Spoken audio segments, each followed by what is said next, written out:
And so, we return again to another thrilling adventure of the Kobolds. Before we get into tonight's session, I want to give out a special shout out to the wonderful purveyor of maps, especially the one specifically that you're seeing right now, by Tessa on DM's Guild, as well the music that you have been hearing throughout the session and throughout the past few sessions. The wonderful music by the wonderful and talented Travis Sawa. I put some links down there in the link in the chat. And I'll make sure to do so when we put this on YouTube as well. But let's go ahead and dive right in. Last time for the Kobolds. After traveling for some time to reach the Reghed Glacier, not once, but twice, you would come upon the White Worm, our Arveotrace, managing to avoid her both times. But it seems as if her very presence indicates something greater, or as if to mark your future encounter, for when you take your vengeance for what she had done to Savage. It seems that you were not the only ones who she had taken vengeance against. As you saw the remains of the Tiger tribe, of the Reghed nomads, completely decimated by her icy breath. She even left you a present, as it were, as she flew overhead, the ragged corpse of Bjornhild and her tamed saber-toothed tiger, splattering against the Lehman's tiny hut that you had conjured for your rest.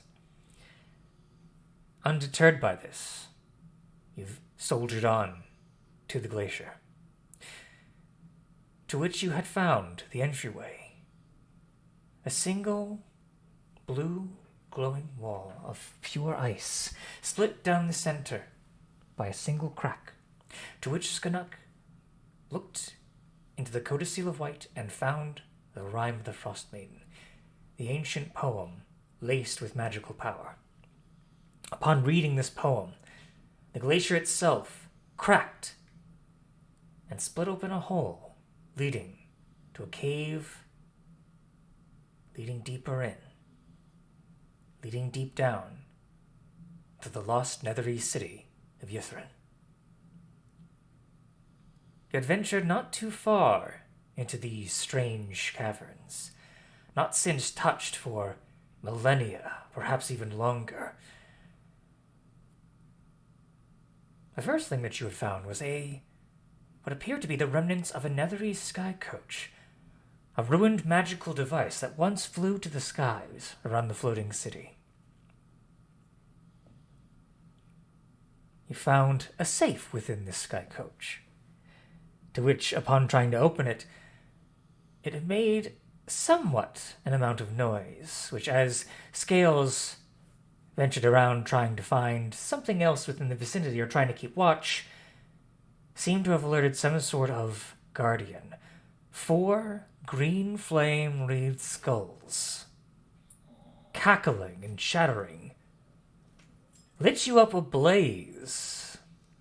As you tried to destroy them, their forms scattered but then reformed back into skulls as they plopped to the ground one by one.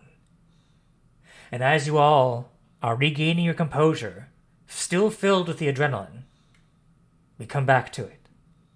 Not even 6 seconds after the battle is concluded, you all are still breathing, and still, some of you, quite heavily wounded. And I give that to you.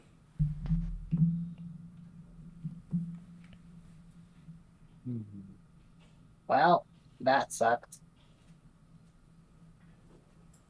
Do we need healing? Who's hurt?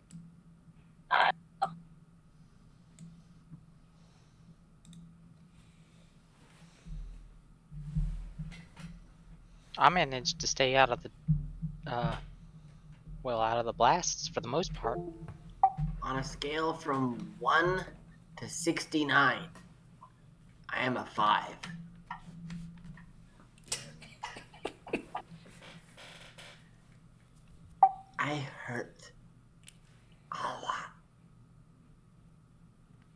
pain is real. I'm mostly doing all right. I would be at 33. Why can they cast Fireball? I mean, they kind of are little fireballs, just with skulls in the middle. Ugh. Also, I think I could be small again. Indeed.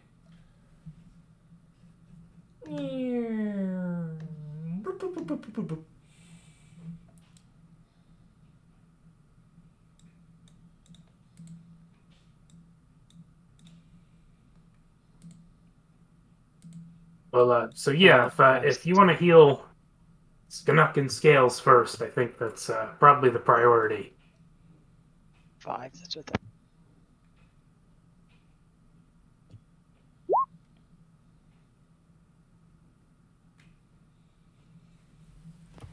Oof. Unfortunate. That's 10 for Scales, Skanuk, and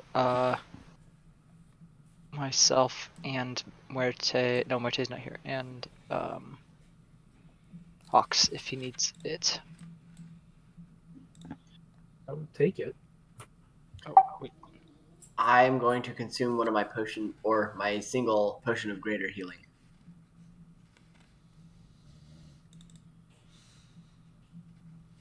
Alrighty. We go ahead and roll that potion. Greater. I think I did Emboldening Bond just before the 5 minutes before the battle started, so it should be going for about 4 more minutes at this point. Right. And Scales, I believe... Yeah, you still... I think animate objects still lasts for an hour, I believe, right? Or is it a minute? Let me look. I think it's just a minute. 1 minute. 1 minute. Okay. For some reason, I guess I'm thinking of Conjure Animals. That has... that's an hour, I believe. Let's see here. So yes, you still see these skulls of these creatures that are still kind of like laying deep in the snow. You can see they are no longer wreathed in that green flame. They are still kind of... They seem to melt the snow around them as they're currently just plopped down on the ground.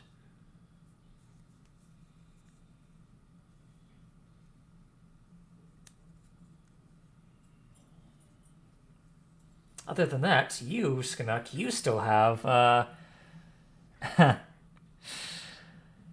you still have that very nice amethyst-colored silken cloth bag that you had pulled from the safe. You had, I believe you had opened it. You had looked inside as well. To remind you, you had found a couple things. You had found 4 amethysts that are quite decently sized. Like, they fit, like, right in the palm of your hand. You also had found that, that Chardolin ring as well. The one with the, seems to, like, on the ring face, it seems to be carved in the shape of a ram. Yeah, yes, and I've also got there's a silk bag. Yes, the one that is amethyst colored and silken, yes.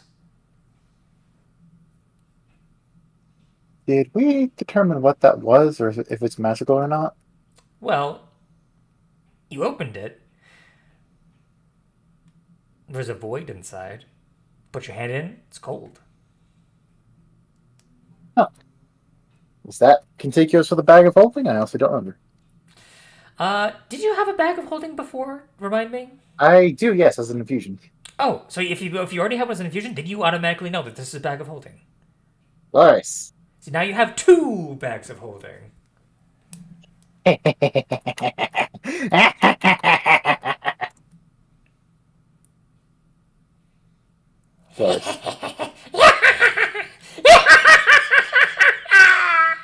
You hear echoing in the cave.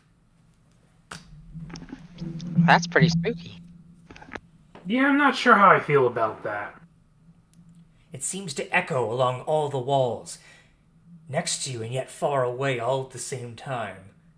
As almost as if the ice itself is reflecting it from either deeper within the cave or behind you. You get a sense of around you, with your passive perceptions. There's no one there. No one but yourselves.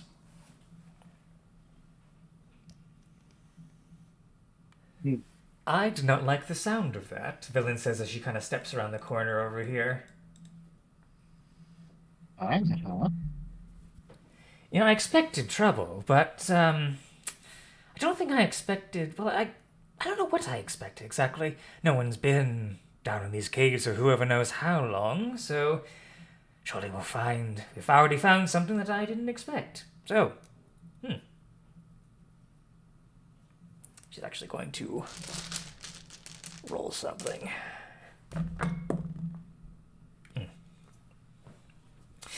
I don't suppose any of you would have any holy water on you, would you? I might. Let's see. She kind of looks through her spells as well. Damn it, I don't actually have that particular spell. Good, because we might actually need... How much of that holy water do you have? I can make more if I got the materials. Good, because those skulls... I'm actually quite familiar. I studied necromancy a bit growing up. Those are known as flame skulls, as of course you no doubt saw by their green flame wreathed above their craniums. Particularly, they're usually created as guardians. They also can't be destroyed unless they're doused with holy water if they've been subdued. How many were there? There were 4. I can get 3 of them. We could put them all on a pile and see if we could get all of them at once. We could, yeah. With a shot, I do believe it needs to be a vial's worth for each individual skull, but it's worth a shot. Does it unholy the water, actually, now that I think about it? It's not so much that it unholies the water, it's just that it needs a whole vial to basically destroy... It has to be a whole vial to destroy one of them, essentially. That's Right, that's the strength of the magic. If I were to dump the water on it, and then pull the holy water out with my control water spell, you think I could reuse it? She kind of thinks for a second. Pretty powerful spell. It is. You could attempt it. You might need to make... you would need to be careful with it. You might get an extra one with 1 vial, but you'd have to try. So out of above Villain here, I would need you to make a spellcasting check with your wisdom modifier. If you beat above a 15, I'll let you get 2 with 1 vial. As long as I cast control water? Yes. Okay. Then I will cast the spell. Use the spell slot. Use 1 vial after we've piled them together. Where is that? Good thing I was preparing for the entire game with making new vials whenever I had the chance. I know, right? Now you can use them! And then using my wisdom modifier. Yes. You do have proficiency with this, so... Yeah, so proficiency and wisdom, okay. Yeah.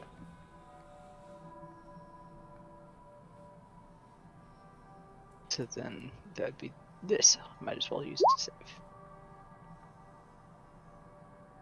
save. 14. 14. 1 skull. 1 skull. 1 skull with this one. But the spell does last... It does last for a while, so you can reattempt. You can reattempt this check. I will attempt another one. Okay. 15. Okay, with that... I've got 3 of them. Yeah, so you use 1 vial for 1 and then 1 vial for 2. So that means I have 1 vial left. And which means I don't need to use the spell or the check, I can just dump it on the 3rd one. Indeed.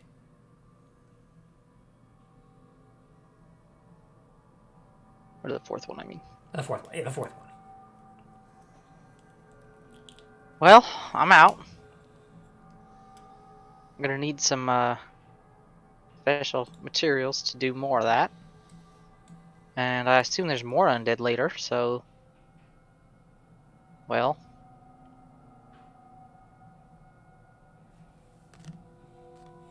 I need some silver. Powdered silver. Yeah, as you're kind of discussing this, you watch as the skulls themselves pop and fizzle, and then they whoosh, erupt in a burst of green flame. And hearing the skulls, their souls scattering to the far winds, and nothing remains except for shards of bone. I have enough to do one more ceremony to get one more vial. Let's hold on to that until we know we need it. Yeah, sounds like The ceremony takes time, so if we're like resting somewhere and we have water, we might want to do it then. Yes. So Scales, you had, I believe I said before the session had ended last time, that you had done like a very brief sweep of these two caverns. During that time, you did not reveal anything in those caverns. It seems like they were just an area for those flame skulls to kind of wait until they perhaps heard something and to act as guardians. But otherwise, those caverns are empty. So it seems, for now, the only way forward is either to the direct south of you or to the southeast.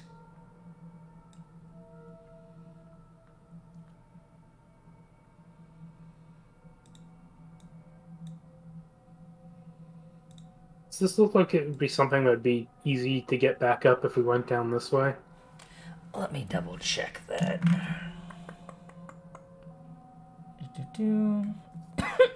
Excuse me. Let's see here. It does seem to be a slight drop, around like 15 or so feet. The cave just does kind of slope down, kind of blocking vision into the next part of the cave. But it doesn't seem like it would be too difficult to climb back up. It's not a significant drop. Okay. Oh, I'm sorry, it's 20 feet, but still, it's not so bad that you couldn't climb back up. Actually, thinking in terms of if we want to make it easier, could I sink some pythons and lower down a rope on that? That might be an option for making it a little easier to do. But Very, very possibly. You could definitely attempt it. There would need to be someone holding you up as you go down and put the pythons in, but it would be doable.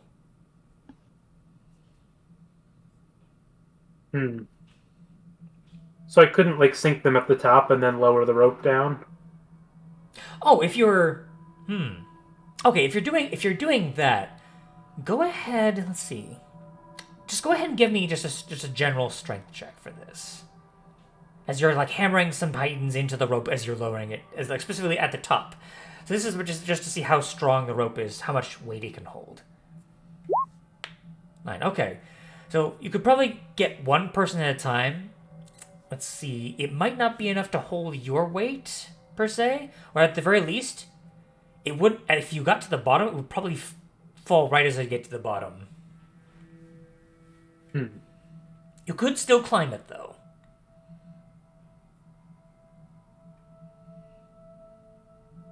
Well, it was worth a try.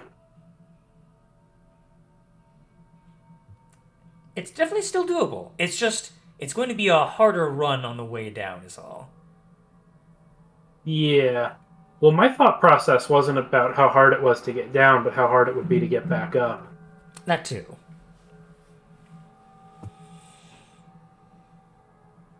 Well, what do you guys want to do?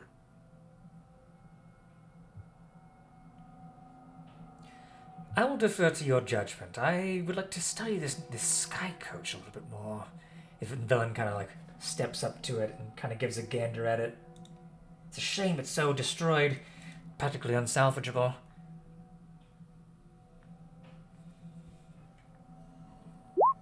I wonder if there are more.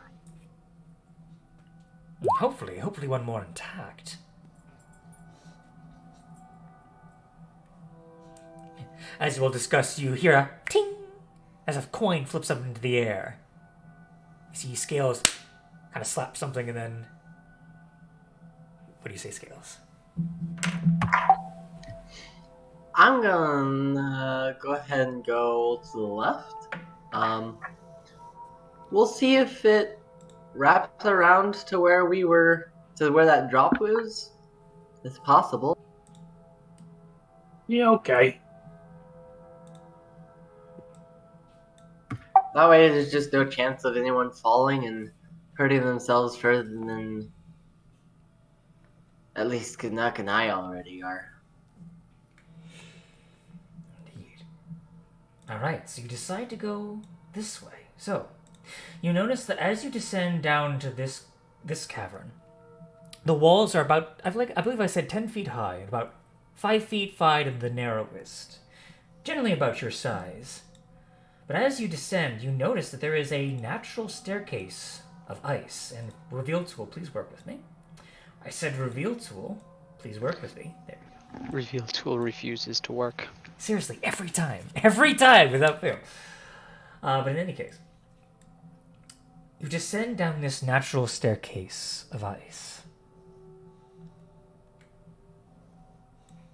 And what you come out to is a very curious sight. You see frost-covered blocks of stone jutting out from the floor of this 10-foot-high cave of ice.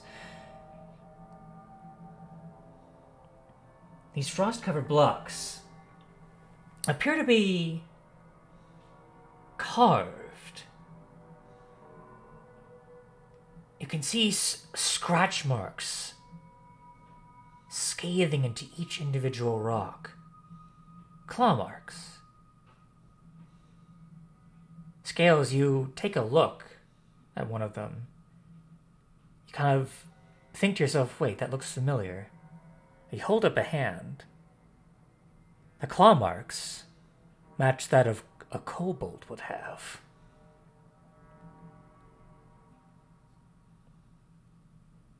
You look at the one too. Oh, go ahead. That doesn't seem too dangerous. And then you look at the one on the right, or the one beyond that. You see blood on the claw marks. As if someone's nails. Oh, go ahead. Slightly more dangerous. You see the claw marks get deeper and deeper.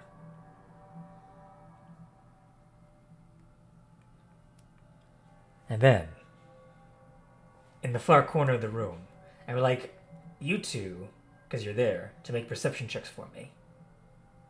You two being whom? Because their tokens are there, Hawks and Oh, Scales. I see.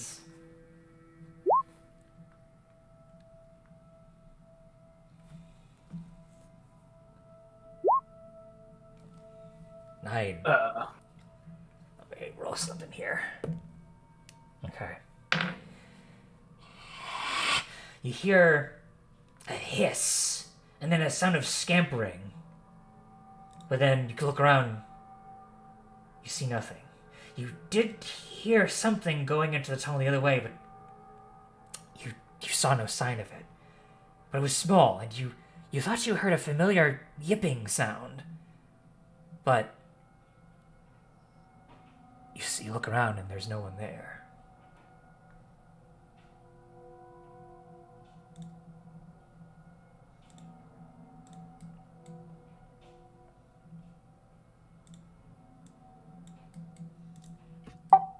That was spooky. Hey, Hawks, you want to go first? Yeah, sure. Why not?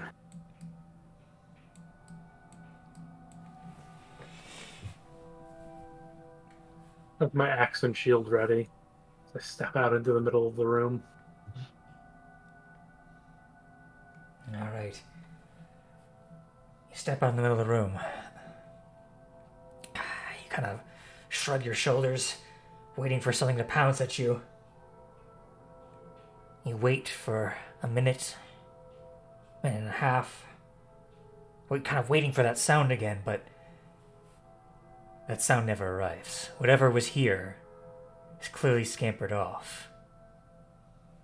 And you have a good feeling, even though you didn't see it, you see kobold-sized footprints behind these two sets of stones down there. Behind these two sets of stones, heading down this tunnel over there.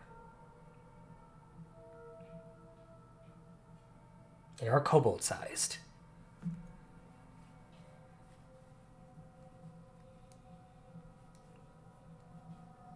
Well, I don't think anyone beat us down here, but we do seem to have company, and it does seem to be about our size, whatever that company may be.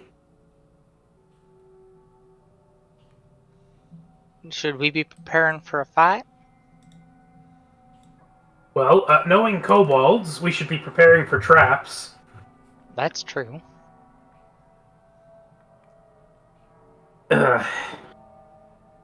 Anybody got a way to find those?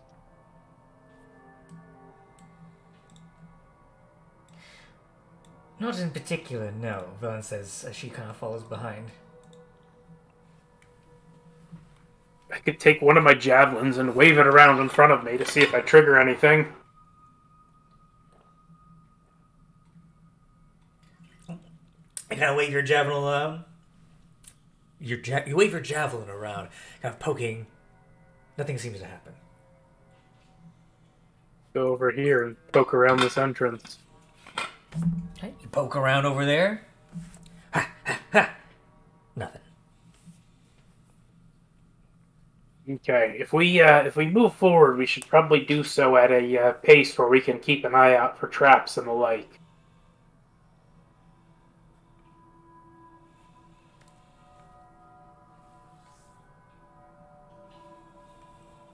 I think Hawks will attempt to do so and step into the next area, Okay. looking for traps. Go ahead and roll and Meepo's gonna be perception walking check for carefully me. behind. Because, kobolds. I know about kobolds. I happen to be one. You do. You are one.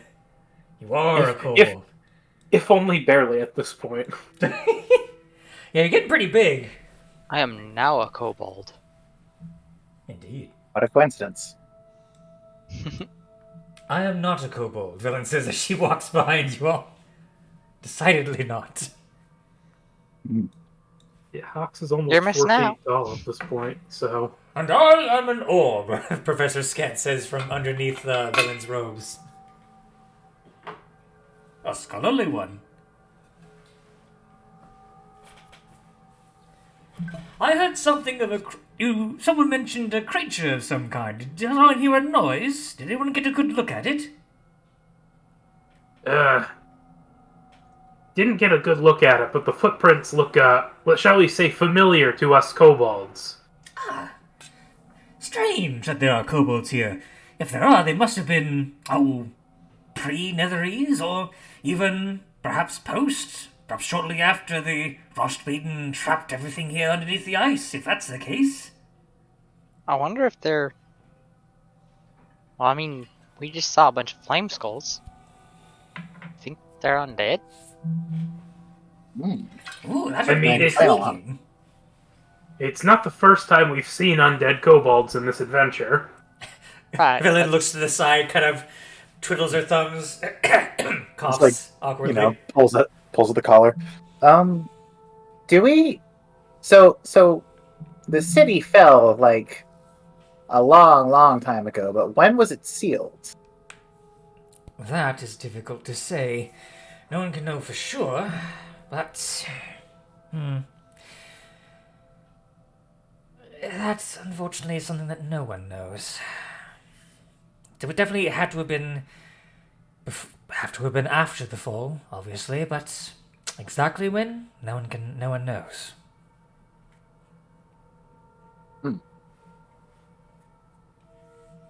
But like long enough ago that it's been forgotten. Possibly. So these are like feral kobolds, maybe? Like a whole civilization of feral madmen? Madbolds? If they've been locked away long enough, but generally, from what I can tell, kobold civilizations can work well on their own. So, Unless there's magic influence in them. that could also be a concern, yes, especially when the Netherese are involved. I shudder to think of magically enhanced kobolds. And then she kind of chokes on her words as she looks over towards Hawks. Honestly, though, even regular, not trapped away for eternity kobold civilizations can get a little bit on the paranoid side. So, I think we should expect something unusual no matter what it's... something unusual no matter how typical it ends up being. Yeah. Oh, look, there's my rope. Indeed, you can see it does in fact snake around this direction. Okay, well that just means there's an easier way to get out.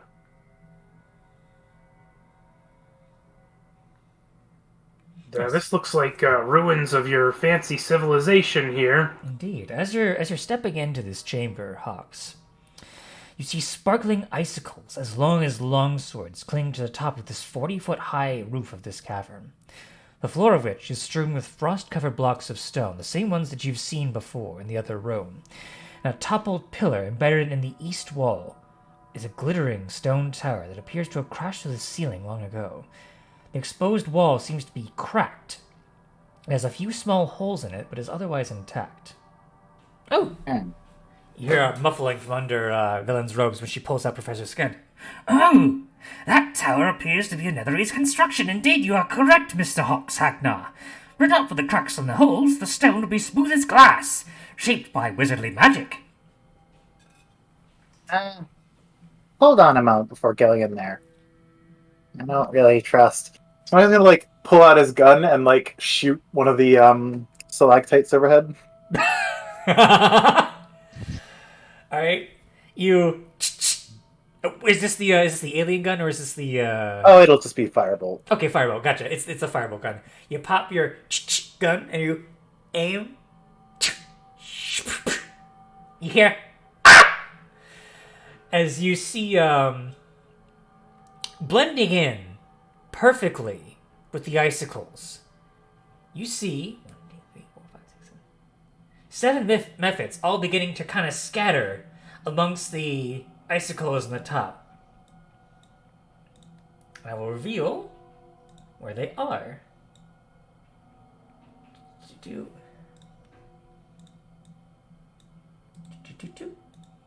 Bam. Oh. So looks down at the gun and then back up at the methods and hides the gun behind his back. Whoops. Yep, they all Who did that? All the methods just kind of scatter and then just start hiding behind the icicles. Clearly still in view.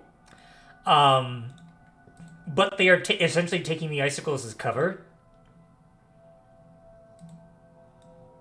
Well, shit. I just thought they might fall. Shit. One of them actually, you see, the one that you had shot with the fire actually does kind of jiggle a little bit. It does seem they are slightly loose. It could fall with enough prying. You can see the methods glaring at you from up above. They don't say anything, but they are just glaring daggers, or glaring icicles at you, rather. Ice daggers. Not more dexterity saves. Well, they're certainly looking.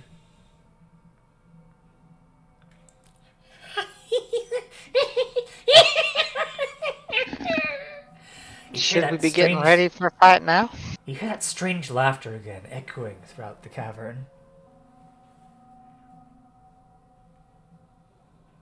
Can we see where, is there any trace of it? You can roll perception if you would like. The source seems to be everywhere and nowhere all at once. 24.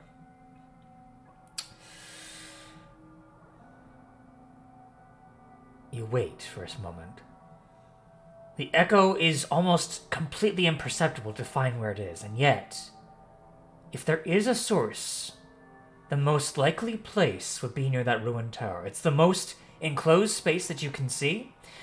If anything is hiding somewhere, it's probably in there. You don't think it came from the tunnel to the south, and you don't think it was back from where you came from. The only logical conclusion is that it must have come from somewhere near that tower. You think. Emboldening bond is probably up. Alright. Good to know, good to know. So somewhere in the tower, no more emboldening bond. Fun times had by all.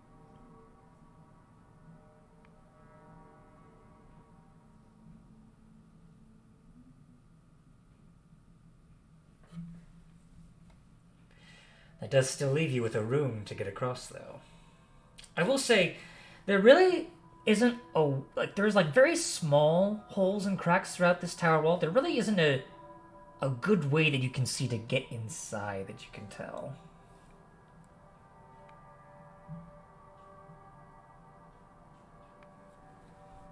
Do we have something we can put over our heads while we walk under these icicles? I know, Hawks, you've got a shield, right? I do have a shield. I also have an extra shield that I didn't get rid of. Someone else wants one. I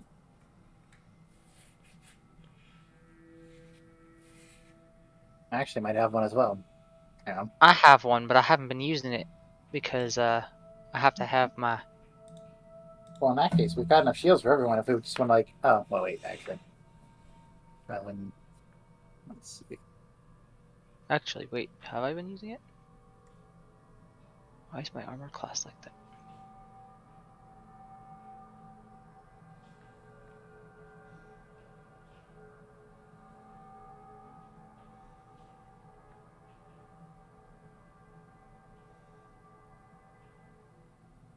I have not been using it. But I definitely could use it. There's nothing stopping me from using it. So I will, from now on. I could also theoretically go big, and you guys could all stand under me, and I could shield you. At this point, I think I've got the biggest health pool to actually do that with, too, so... Sure.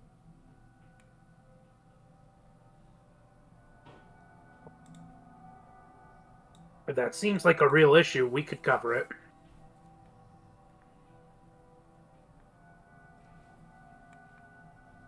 What do we want to do? Make a decision. Yeah, I vote we go for the shield umbrella idea. Alright.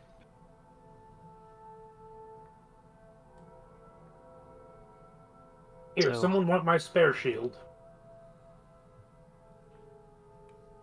Velen, you want one? Yes, please. I am very, very fragile. I would very much like some extra protection. Here you go. Thank you. She kind of buckles under the weight of the shield for a second. Thank you. Takes some getting used to. Yes, I much prefer a wand to a shield, but it will have to do.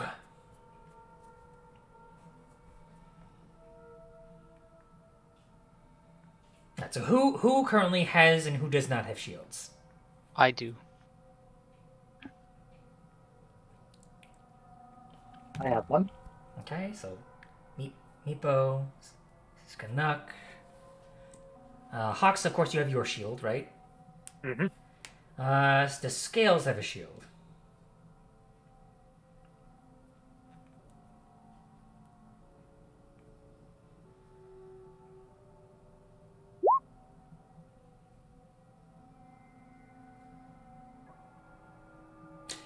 Did you have a shield, Caleb? I think he's the only one. Is he the only one without a shield?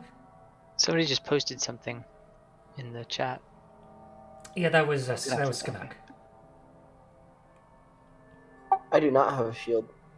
Okay, so the only one that doesn't have a shield. Okay. So, who is going to go first? Is there any way that I could, try to cover both myself and Scales with my shield? I guess if like all four of us went as one, we could have four kobolds under three shields. Oh, like a little shield, like a little phalanx. Or as formation. Kobold phalanx. I mean, that's We need very pikes. much kobold problem solving. So I like it. I'll allow this. All right. If you're all basically huddled in like the same like within 5 feet of each other, I'll let this slide. I'll let this happen. all right. All right. So you step into the room. Let's see. Let's see here. All right. You step in. Immediately, as you kind of step in, the two methods who are kind of the closest to you, they kind of fly over here and start knocking some of the icicles down upon you. Let's see, because there's only two of them. Hawks and Skanuk, because you are within this phalanx, and you have shields, make a dexterity saving throw with advantage.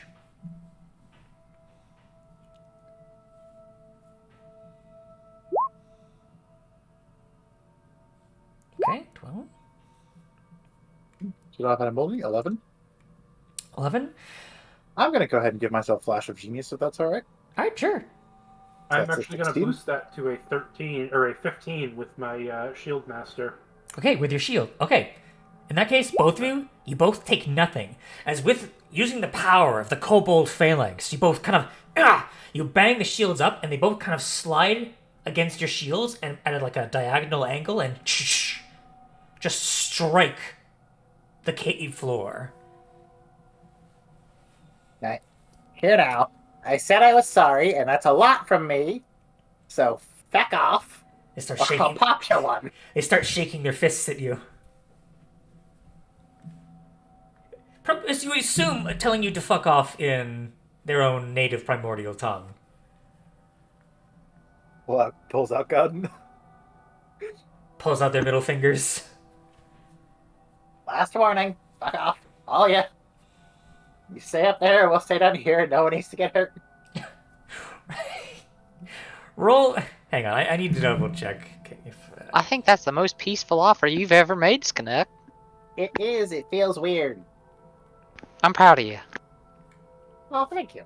hang on, I'm just double checking here. Okay. Roll intimidation or persuasion with disadvantage because you're technically not speaking their language, and they are quite mad at you. Intimidation or persuasion? I mean, clearly, like, I know what I'm trying to do. 8. 8. All right. You kind of watch as they all at once begin to flitter and flutter, and with that, because of that, I am going to have you all roll initiative again as combat begins. I would like to state for the record that I tried. My Oh yeah, legitimate best. you tried. This is not my fault. You tried your best. In fact, you tried your best and you didn't succeed.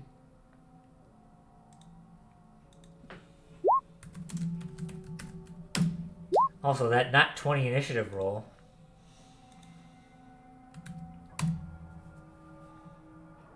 Let's see, we got skills, we got meatball, we got that. So the only one I didn't do is Do I Vivian. have- Okay, so you know what confuses me? Yeah. Artillerists do not get burning hands as a class spell. That is strange. We get Thunder Wave instead. I guess if you think about it, the cannon is supposed to kind of represent that with the flamethrower edition, but Yeah. It still seems like if you know how to make the cannon do it, you should be able to do it yourself too. yeah, It's not even on the spell list, which is what really bothers me. that is strange. I do agree that is very strange. But There are a lot of spells that aren't on the Artificer spell list that it's like, why? yeah, they need some love. A lot. Same with the Ranger, to be honest. Because Alright. they fear our power. So, behold some lovely music by the wonderful and talented Travis Savoy. Hux, it is your turn first. Currently, you're still in the phalanx as these mephits try and you can see their game plan. They're currently trying to shake the icicles off of the ceiling in order to try and impale you with them. Hmm.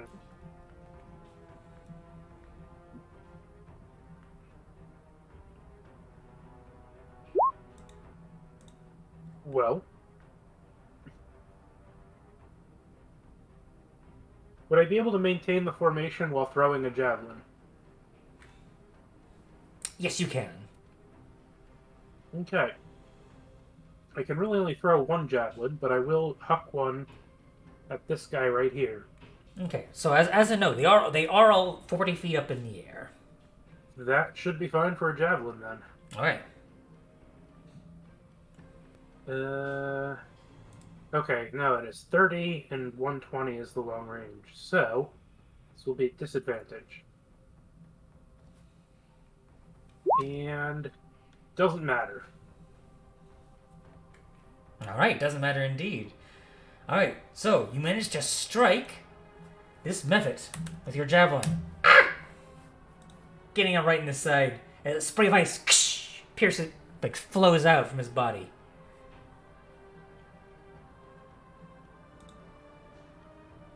All right. Suppose I could throw a second one. But that would be contingent on me having the javelin ready and then drawing it. Wait, I did, because I said we would move forward in the phalanx. You did. The javelin. You did say you Yes, had a javelin okay. at the ready, so yes, you actually can.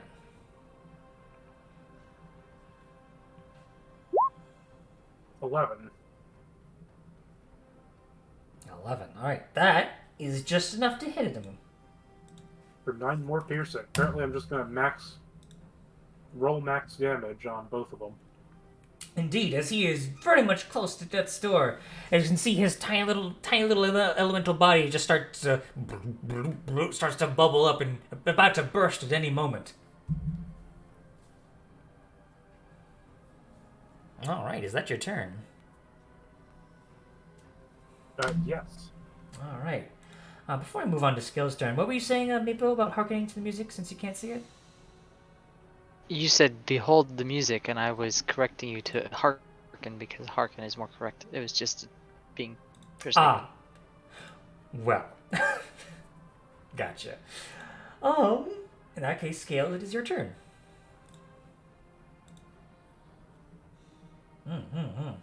I see his target reticule being formed.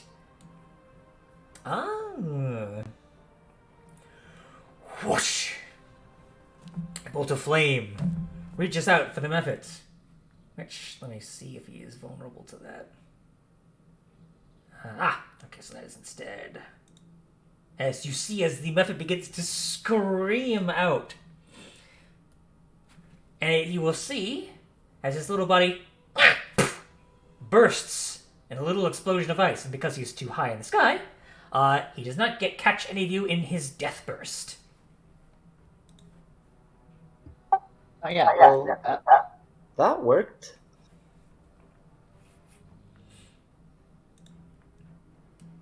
Indeed. Is that your turn, Scales? Yes. Alright, it is now the mephit's turns. They are all going to fly 40 feet over this yonder. Still 40 feet up in the air. Let's see here. Scales. You're technically... The only one who really isn't in the cavern is Velin. So I'm going to need everyone to make dexterity saving throws with advantage. Quick question for the group. Is anybody still low on health? I think Scales was really low. Is he still low? I have 29 HP. Okay, good to know. I have 43, so Scales should probably be 30. I think Scales and I actually have like the same max HP total, which is funny.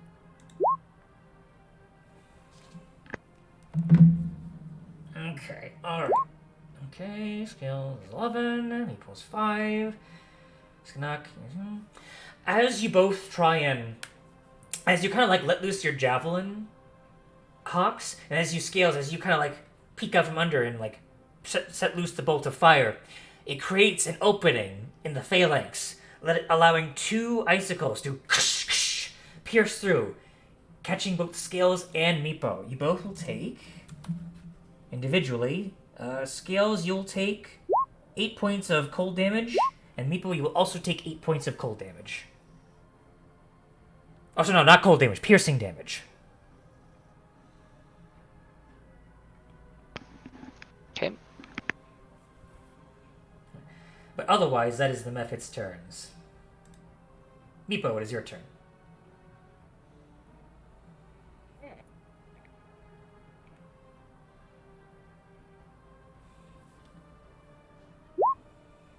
On Scales. Alrighty. Sorry if it's trapping you in there, but it's gonna keep you alive at least. I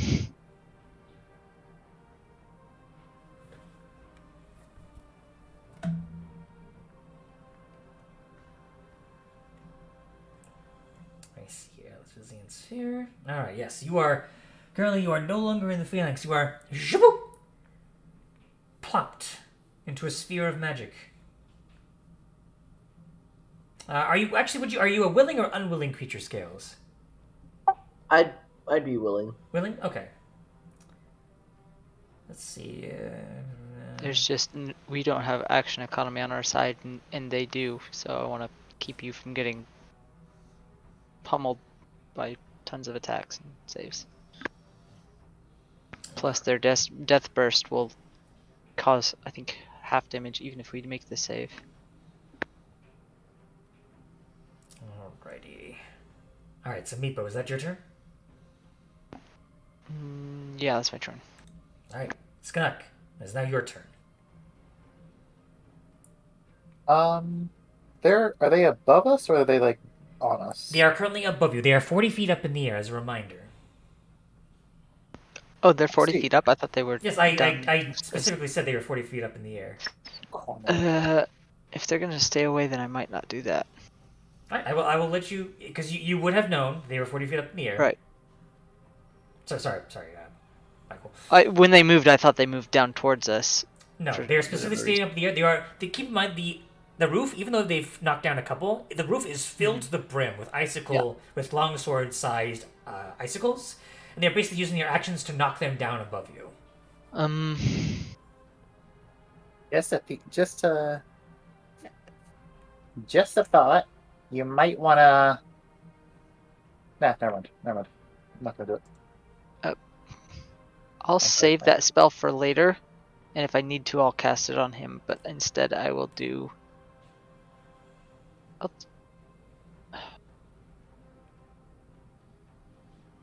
do Cure Wounds on him. Cure wounds instead. All right. Go ahead and roll that healing. Because I thought they were like attacking, and if they died, they were gonna damage us. So I was really worried. So it's not as bad as I thought. Now, right now, it seems they're keeping out of reach for now. That might change in the future, but right now they're staying out of reach.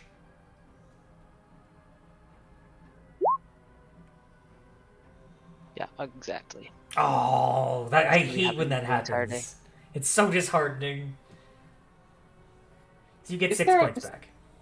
Is there a cleric like subclass feature that has the roll changes how the roll works? Life cleric. Yeah. And that's at like 13th level or something that maximizes the health. Oof. There's that other one. Grave Cleric was specifically on a creature that's at 0 HP. They get the full healing back if they're at 0. But all clerics gain the ability to cast Beacon of Hope, which maximizes all healing as well. Right.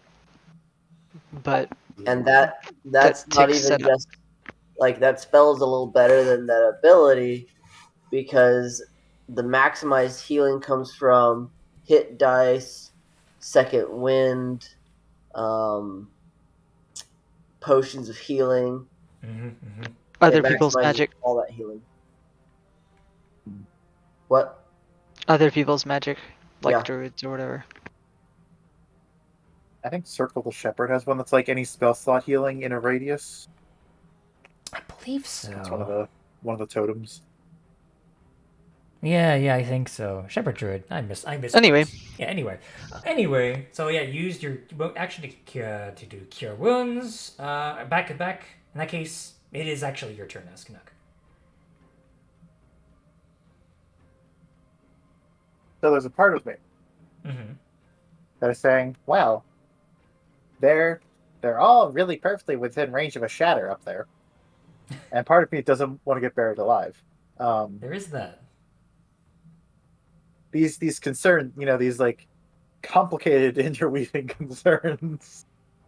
Do I want to burn a second level spell slot? I will say, considering the fragile nature of what's above you, the shatter. Would it not also destroy? Honestly, your shatter would be more likely to destroy the icicles than knock them down above you. See, like I'm not so worried about the icicles, right? Because they're going to be like tiny splinters. I'm worried about like the cave roof. True. Yeah, if we weren't directly under it, I'd probably do that, but we are. So let's see. But you know what I can do? I can cast Scorching Ray. Yeah, I think I'm going to do Scorching Ray. I'm going to target these three with it. Those top three? Okay. Zoop, zoop, zoop. Yep. Gotcha. All Let's right. see. First one will have only the first one will have the arcane firearm damage on it. So All right. Oh yeah, that How's hits. so I have advantage, but 11 should still be good. 25 and then 15. All those will hit their respective targets. Okay, so 7. Okay. 7 doubled to 8. 14. Doubled to 16. And no, 8 again. Wait, 7, 4, 8. Because arcane firearm only goes once. Right. Okay, so then 16 for the last one, then 8 for the middle one. Gotcha. Okay. So, all those three looking pretty rough now. Down enough. Okay. All right. See, that's your turn. Yeah. I think so. Yeah. All right. It is now Villain Harpel's turn.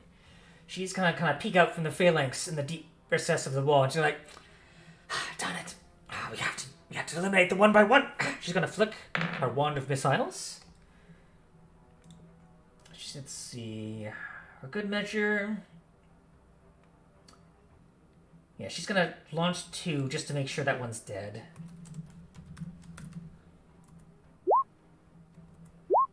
Okay, yes, the one right here gets targeted by 2 missiles and gets destroyed. This one also gets actually, no. This one over here gets targeted as well. For 4. Excellent.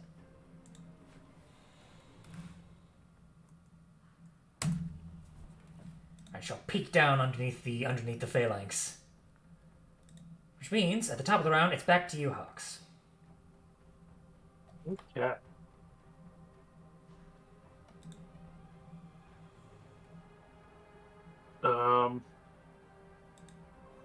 The one that I injured previously is this one, correct? Let's see here. The one that you injured was this one. The one above that one. Okay. Well, there's not a whole lot I can do but throw another javelin at this point. We'll have to do that with disadvantage again, but a 19. 19 will definitely hit, and with that 4... Why is it at disadvantage? Because they are 40 feet up in the air, and it's out of the short range of his javelin. Okay. Alright, but that will be enough to take out that method. And because you're out of the range of the death burst, nothing happens. Yeah, there's not much more than that I can do. Especially since last turn I had the advantage of having a javelin already drawn. This turn I did not, so I actually cannot throw another javelin.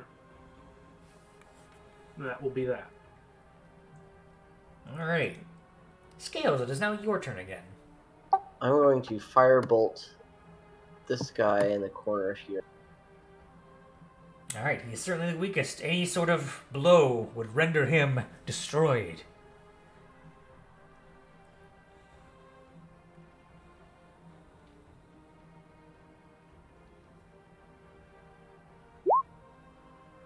Alright, and with that, you launch that bolt of fire into the air, melting the method entirely before it explodes in a burst of icicles.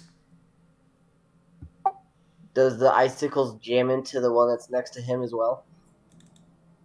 Let me double check. Because you said there's piercing, right? For the main icicles, but let me check if their death burst does piercing. Oh, interesting. Okay. So because it's next to the other one, that allows me to make a dex save. Thank you, good call. I thought it was cold, but I'm wrong. So the other one manages to make the save, but does it take half? It does take half. Alright, takes half of that, so 3 points. Still up. Alright. That'll be my turn. Alright, it's now the Ice Method's turns.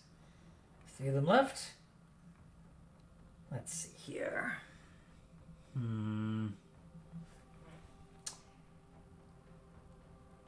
Let's see. Well, the 3 of them are going to use their actions to knock some of the last remaining icicles in the area. So, Skanuk, Meepo, and Hawks. Go ahead and roll dexterity saves for me. Do we have with advantage? With advantage, of course. Sorry. Okay. Double checking. 13. 13. Okay, 19. Okay, none of you take any damage. The icicles manage to bounce off the kobold phalanx. Why didn't I make a save? Because there's only 3 of them now. Ah, okay. So they had to choose. Let's see. Skanuk. Oh, no, Meepo, it's your turn again.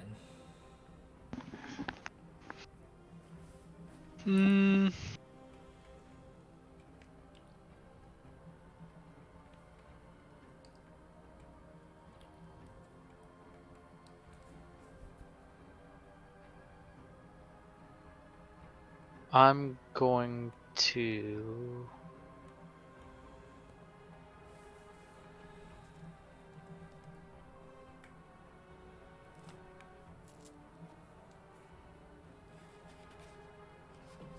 Looking at a spell here really quick, just a second. Sure thing.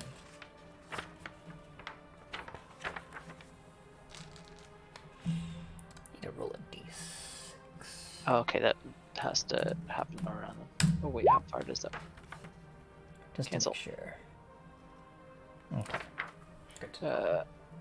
Good. Ignore that d6. That's for my personal use. Range is not The enough. surprise tool that'll help us later.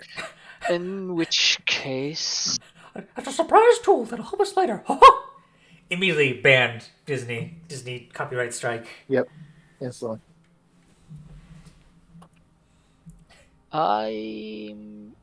how many is this on? To 3 creatures. Guess I'll cast Aid on myself, Villain, and Scales. Okay, so you get 5 maximum health.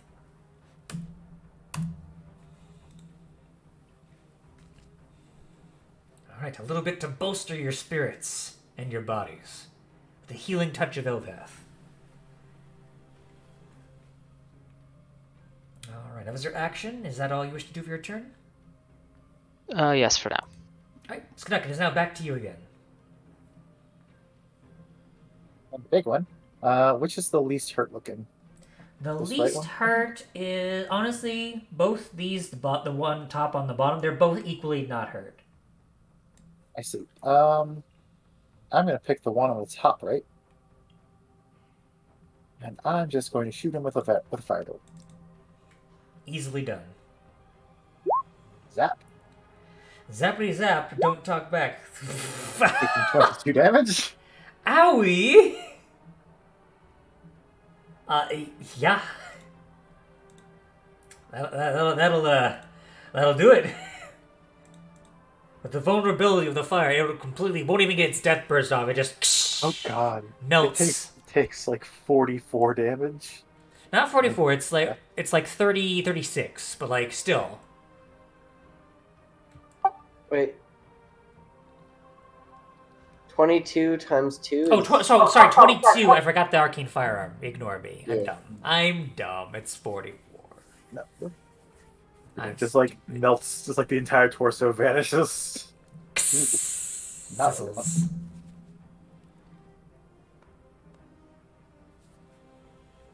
All right. Is that your turn? That's my turn. All right. That means Valin is now her turn now. She is going to target the one that's the most damaged. She is going to cast. You'll watch as she waves her hand, using the wand of magic missiles as an arcane focus. She will swish and flick.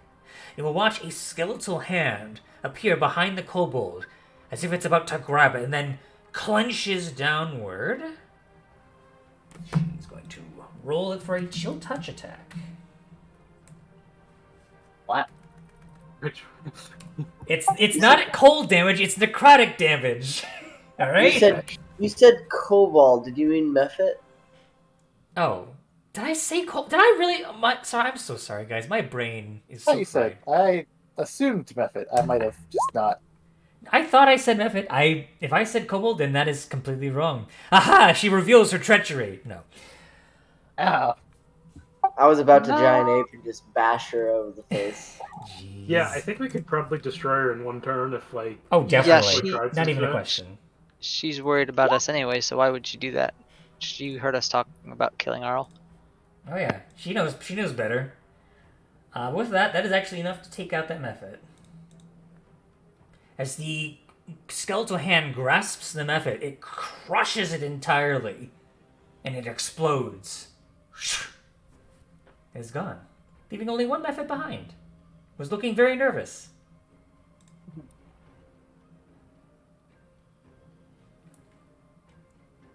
So Hawks.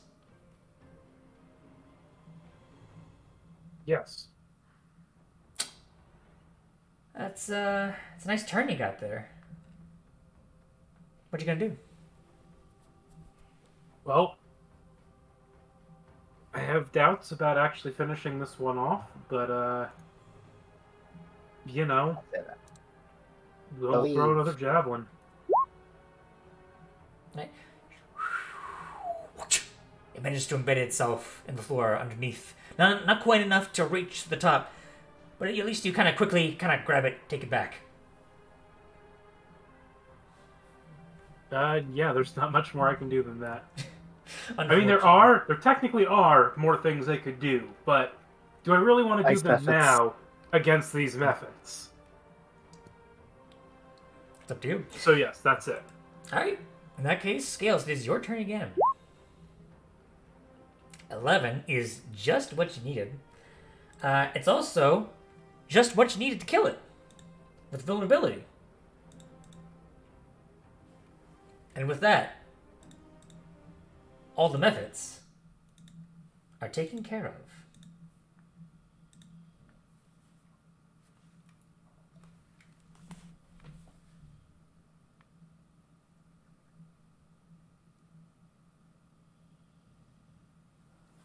Or at least, you believe they are. I don't see them. You don't see anything else? Well, that was fun. By fun, I mean frustrating and vaguely disappointing. Clearly, diplomacy never works, and I need never try it again. I see scales barreling for the southern tunnel. Kind of looks in. You can see it leads to another sort of natural icy staircase heading in a downward direction. And this tower over here is kind of blocked off. We can't get into it. You might be, because you're kobolds and because of your size, you might be able to squeeze in. Villain might not be able to. You would be able to like squeeze in like for a tiny, like because you're small, you can fit into a space that kind of might fit a tiny creature, but it would be like squeezing rules. It would take some doing, but you could do it. Not to worry, I have a key. And then Skunk will pull out his crowbar. And a hammer. Can we just look in and see what's in there? You could look in.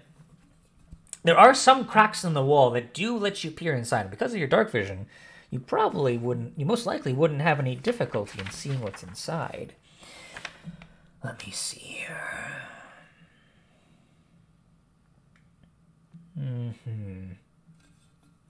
Alright, so who decides to peek into the tower? I'm looking in. Fox will look in as well. Alright. Everybody now. Everybody mambo. Alright, so with your kind of size, you kind of like it's kind of squirming your head in, kind of like squeezing in, popping your heads out on the other side. From what you can see, little remains of the inside of this tower besides its outer shell, it seems. As you look into the interior, the walls are decorated with shifting geometric patterns. A human skeleton in white robes lies on the uneven floor. Is there anything inside? Professor Skant kind of asking. There's a skeleton. Oh, I wish to see it! Villain, take me towards the skeleton! Yes, Professor. Now, very important question. Does the robe have pockets? Hang on a second. Let's see here. The robe does not have pockets, unfortunately.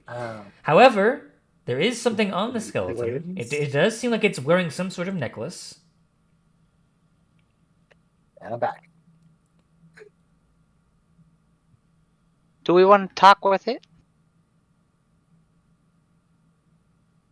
Oh, man. Oh, I keep reading that's an option. I figured we were going to make some historic discoveries, so might as well talk with the people who were there. I will say, make a perception check for those who are looking in right now. So that'd be Skanuk, Hawks, and Meepo. Yeah, did we see the source of the laughter? That's what I'm having you roll for. That should have been at normal, not disadvantage. That's fine. 19, 19, 12. Just as you kind of see the figure that's currently on the ground, that skeletal figure in the white robe, you see what appears to be a sort of mist. It has a slight crimson color to it that just draping along like a fog, and suddenly it sort of shifts out to this direction. Cast magic circle on it. Magic circle takes a minute to cast. Oh, it does? Oh man, what's the point of that? At least to my knowledge. Let me double check. Yes, You're right. It's It does. casting time. I don't cast magic circle on it. Say. So like a mist goes around the corner. It goes around the corner, and then it seems like it kind of shifts around over here, and then goes through the crack in the wall. And is it like a color of mist, or just like a? It has a slight crimson color, but it's very faint. It's mostly has the consistency of like a grayish fog, but there's a slight crimson color to it. So is it dim light in this area? Since there is, because you're kind of peeking in. A villain does kind of like hold like a light behind her. It does give you just a slight hint of that crimson color as you go in. Right. What kind of magic would do that? Is there a spell for turning into mist? There is some magic like that, but I didn't hear any spellcasting. Usually spellcasting of that nature has some sort of verbal or somatic component to it that's very, very audible. Very difficult to hide something like that, and I heard nothing of the sort. Neither, for that matter of fact, neither did any of you. Can I think of anything else that might be associated with mist? Turning into mist?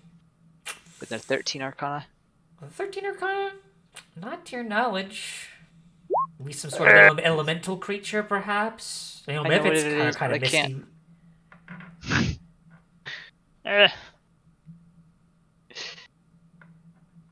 Difficult to say. But as you're kind of pondering this, Belen just she's not able to reach in herself, but she just kind of gives you Professor Scant to kind of hold to kind of lean in. And he kind of looks in. Oh, fascinating. Do you... if you look at that extensive geometric pattern, oh my goodness, necessary spellcast groups would come to towers like this one to regain their spent magic more quickly. Despite the extensive damage, I would venture to guess that the tower still works. So enough. Yes, you could regain some of your spent magic if you were to take some sort of extended rest here. Perhaps no more than an hour, or perhaps even a longer one. Although normally you regain somewhat during a longer rest anyway, but a simple hour spent here would be just fine. Hey, That's really helpful. I was making kind a of note of concerned that. about that. And also, I have every intention of copying this down exactly. What, the geometric pattern? Yep. Roll an Arcana check with disadvantage, Skanuk. And maybe not now, but at some point, maybe if once we do the presumable short rest inside this, I would want to copy as much as I can. So maybe not right now. Okay, not right now, but in the future, it'll probably be very difficult. Yeah. When you're doing it, I will do my best to aid you in whatever way possible. Yeah. I really like this idea that we fight the Frostman, then we come down here and Skanuk just loots all these ancient secrets. Become the ultimate artificer. The best of knowledge, secret knowledge. Becomes the Steve Jobs of God. The Steve Jobs of kobolds. Wow. Yep. Alrighty. In that case, Skanuk, you had a crowbar that you wish to use to bash your way in, is that correct? Will doing that damage the point? No, it seems to be in specific sections of the building. You don't imagine it would be in the section that you're in. You kind of turn your head around 180 degrees to kind of tilt your body upward. It doesn't seem to be the pattern doesn't seem to be on the wall that you're on. So you don't think it would damage it. Fair enough. Initiate the prying then. All right, go ahead and do a strength check with advantage. All right. Witness the strength. Strength check, advantage. 19. Oh, wow. Okay. Thankfully, most of the structure around it seems to already have been damaged in some way. It seems like the cracks that were there had some sort of hairline fractures that were difficult to see at first glance. And using that, you kind of pinpoint each one in particular, and you kind of just start carefully extracting and pushing at specific angles, and it manages to crash inward enough that you guys now have a hole sizable that's for you to climb into this tower. There is now a 5-foot hole.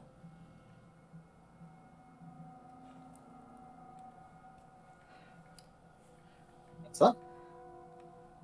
Cool. Okay, so now all of you can get into this tower.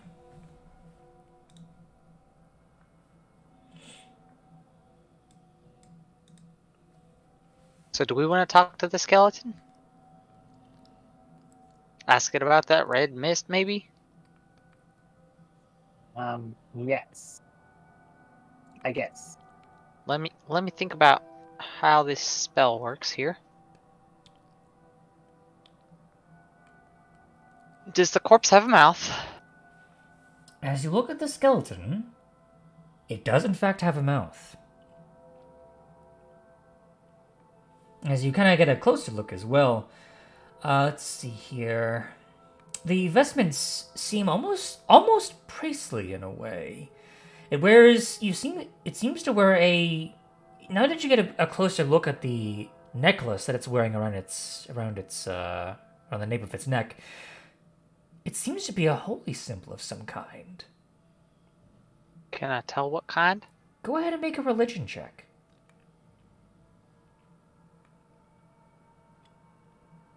Where is it? There it is. Look, I rolled the natural one, guys. No! Oh. It seems familiar, but you can't place why.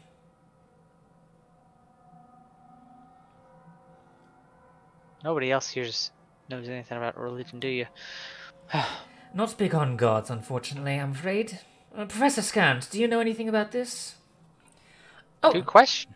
I would be delighted to take a stab at it. How about you?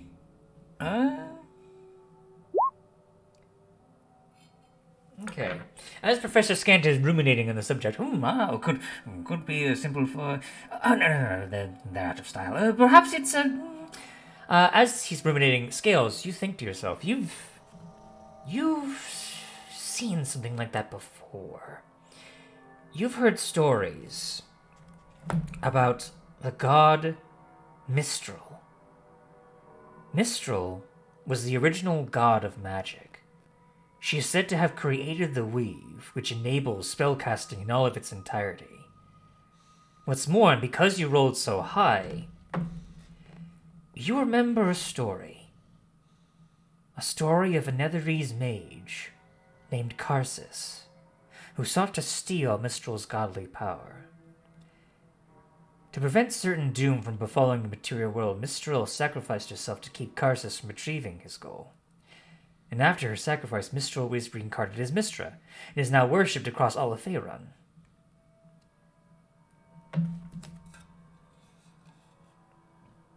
The fact that it was a Netherese wizard that did this, that does seem to have... It does seem like too much of a coincidence, given what's happening here. Ah, yes, it is the symbol of the god Mistral, or Mistra as she's known today. Oh, wait. Did I miss something? As Scales, you've already shown your hand. Get the information that you've gotten.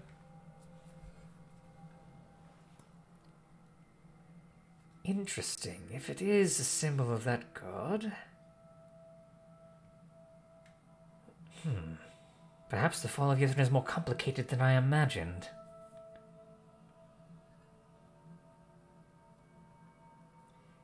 Well, we only have a limited number of questions if we do this. Indeed. I say the professor gets one question, you get one question, and then we'll decide on the rest of the questions ourselves. How does that sound? We have 5 total, so that's 3 for us and 1 for you and the professor. Very well. Oh, fine. You may ask the first questions. I'll take the last one.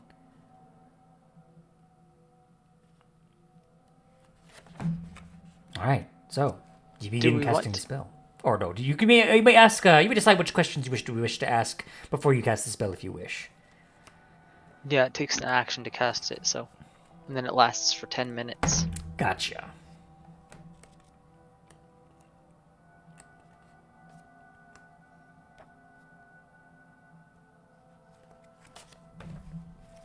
What do we want to know from the priest of Mistra, or Mistral, in the forgotten city that has been sealed by the goddess of winter?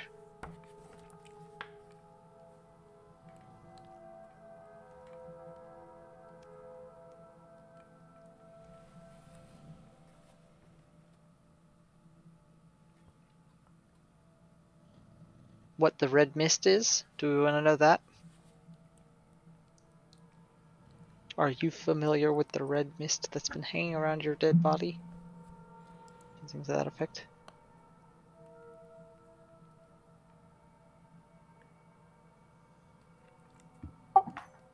Is the red mist moving? It was moving, it moved out of here. It went through a crack in the wall and is now no longer in sight. I would probably not ask it that, since it is probably unaware of anything happening around it and only has knowledge of its Well, if it life. was here when that red mist came to being, it could have been its cause of death, or maybe we should ask the cause of death. I would ask cause of death. We could also just look to see before we do that. We can figure it out ourselves. We might not have to ask that question. Sure, you may roll a medicine check if you wish. Okay. Medicine. Not proficient, but good. Ooh. 24 and 20. The both of you kind of knock your heads together a little bit. There are no obvious signs of damage to the body. So it couldn't have been blunt force trauma or any sort of wound that you can tell. No bones seem to be splintered, never any weapon, of any kind. You think for a moment, given the context clues around you, if it was trapped in here, no way out, it's very likely that this individual may have starved to death. There's no obvious evidence for that, but that might be a theory of what might have happened, because there's no other obvious signs of death. I mean, if this whole thing fell into the glacier, then maybe even just getting rattled around enough to. Well, there's no perish blunt force trauma on the bones.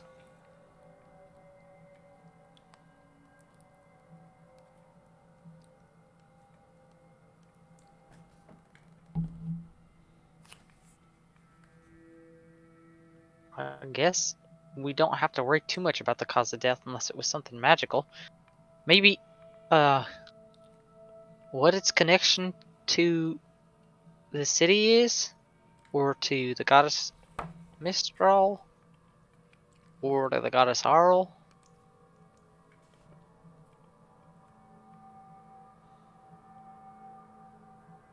When it lived?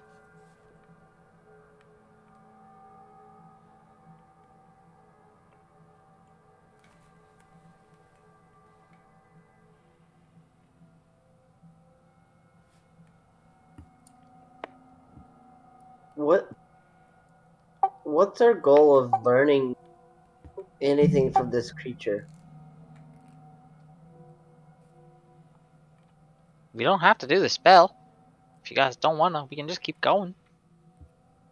I just guess I don't see. I mean, we didn't exactly learn the cause of death on the corpses in the first room with the fire skulls. We could always go back and do that if you want. I kind of feel like this is the sort of thing that if we're going to do it, we should have more information so that we can lead the questions a little more. Alright. So this might be something to come back to. Disappointing, but understandable. We do need to know a bit more of our surroundings first. And Fair they've enough. been here for a long time. I doubt they're going anywhere. Also true. Unless she kind of like looks at her spellbook. No, not yet. Well, we could maybe ask you not to do that to the body that we kind of need or potentially want to, It's so tempting, but I understand. Could use a few more skeletons, honestly, but Let's just take a look around and see what we can carefully step around this. And there we go. Yeah, easily enough. You kind of like, but you it's not too I'm just difficult to gonna- stand around. I'm just gonna kind of set the body so that it's like in a resting position. Like Fair enough. cross the arms over its. Fair enough. Easy enough to do. Over here. Hey, Skinnuck, can I borrow that key of yours?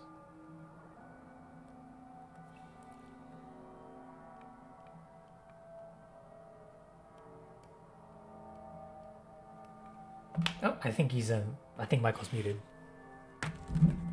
Oh, that explains a lot. Yeah, yeah, no! sure. Have you been muted? Oh, no! I muted to blow my nose and then never unmuted. No! Oh well. All my lines, all my great lines. No! I'm sure your nose is real clean, though. It is not. Keep your nose clean, stranger. Did you have anything you wanted to ask the body that we might consider? Yeah. Skunk really wants to know like all the secrets of how these towers were constructed and how the flying boats were constructed, but that's obviously like that's something we can do on the way out or like, at our convenience. Fair enough. Like We also might be able to find better sources for that information later on. Sure. I mean, we're assuming this is part of a larger structure. Or in relation to part of a larger structure. I mean, there's supposedly a whole city down here, right? Yeah. Well, yeah, is there like A cleric any of the god of magic might know a lot about this kind of thing, though. So Yeah. that's a good option. So a thought comes to mind. Is there any like proper way in and out of this room? None of this Like, are there room, stairs? No, this seems to be a tower that may have been broken off of a larger structure and embedded itself in the glacier, most likely during the fall. Like, are there... So I guess maybe there's like a stairwell somewhere under one of these ice chunks then, maybe? Or... Roll perception or investigation, your choice. I'm just saying that because, like, I can't see a way in, so I would have got the 12. A 12. Judging from what you can see, at one point in time, there may have been a staircase leading upward. But you're thinking about it, it's most likely wherever that would have led is long since gone. Right, okay. Yeah. I was trying to figure out how you were supposed to normally get in here. Right, there may have been a staircase at one point, but not anymore. Fair enough. Well, let's go fight Misty Boy. Right now, it seems the only way forward is perhaps breaking down another wall. So yeah, about that crowbar.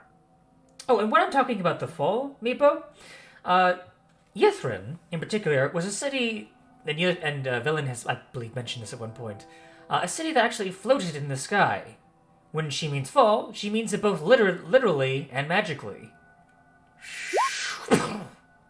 Falling. As well as a civilization falling as well.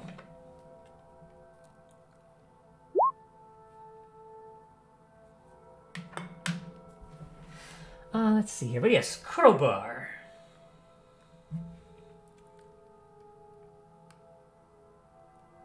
For anyone who would like to use the crowbar, go ahead and make a strength check with advantage. I would like to do that. Go ahead. I have a lot of strength. Use that advantage with. Is it just flat strength or athletics?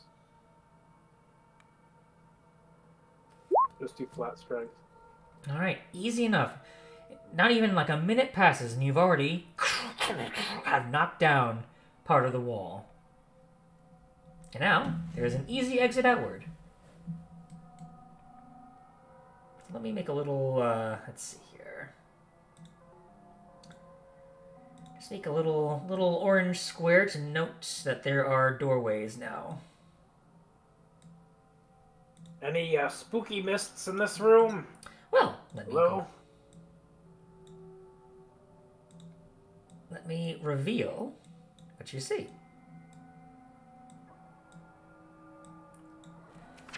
You'll see this particular tunnel. Let me see. Appears to simply be a rubble-strewn cave. Aside from the tower that you're coming from, this 30-foot high cavern seems to be empty, although there's a naturally formed staircase to the southeast made of ice. But much like what you've been seeing, there are natural tunnels to the northeast and the north.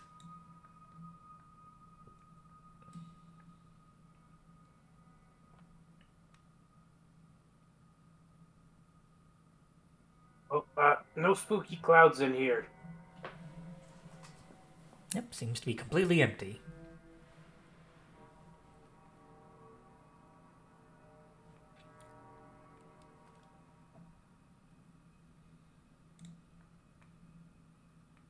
Right. Those Hux will start to check the rooms up here. Okay.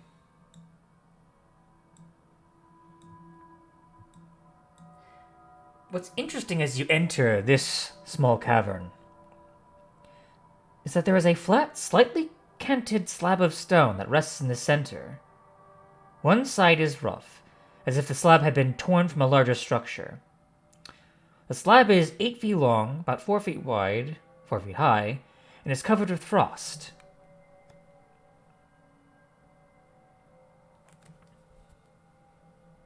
Right, well, let's take a look at it. Alright. Go ahead and take a little gander at it. There's a very thick layer of frost on the stone. Very thick. But you could be scraped off, possibly.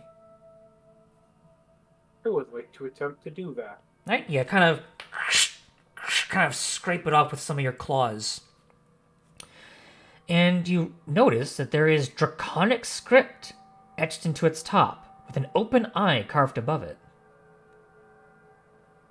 Oh, what does this say? Yeah, because you naturally speak Draconic. It says, take the free self-guided tour of Yithrin. Press the I to cast the spell. Oh, hey, guys, come over here. Come over here. What's up? It says there's a tour of Yithrin available here in this slab.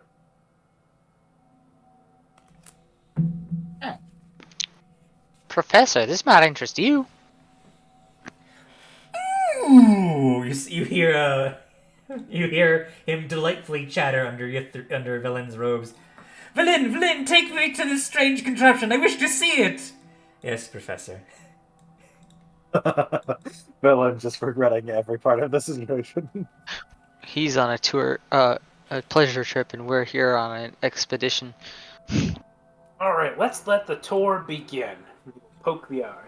Alright, you press the eye. It does make a solid clicking sound as you do press it inward. And as you do so, let me see here.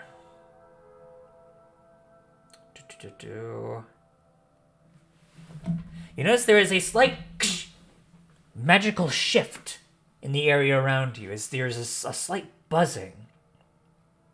And because you press the eye, let me see, you specifically, Hawks, your eyes go white. You're not blinded, but you suddenly get a sense of double vision. As almost like you're viewing the world through a fisheye lens. You have a sense that you are connected to some sort of magical essence that is currently hovering about 10 feet above you. Well, what do you see? Us. Us? It's not the city. Ah, damn! Can you move it at all? Hux will point to where the thing is. Right, she will wave at it and kind of like push it. Or she will attempt to push it. It does seem like what you're looking through, it does move slightly, and you kind of like feel yourself being pushed back slightly, and as you push back forward, it seems that her hand kind of blocks its movement, but you move it to the side mentally, and it does seem to follow your mental commands. Okay, I can kind of move it.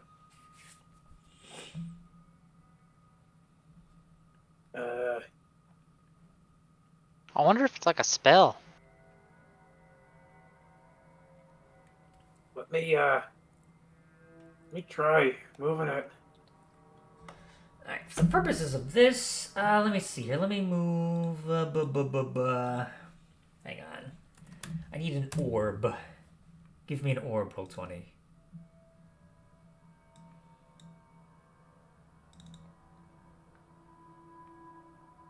Alright, I'm going to give you control of this orb.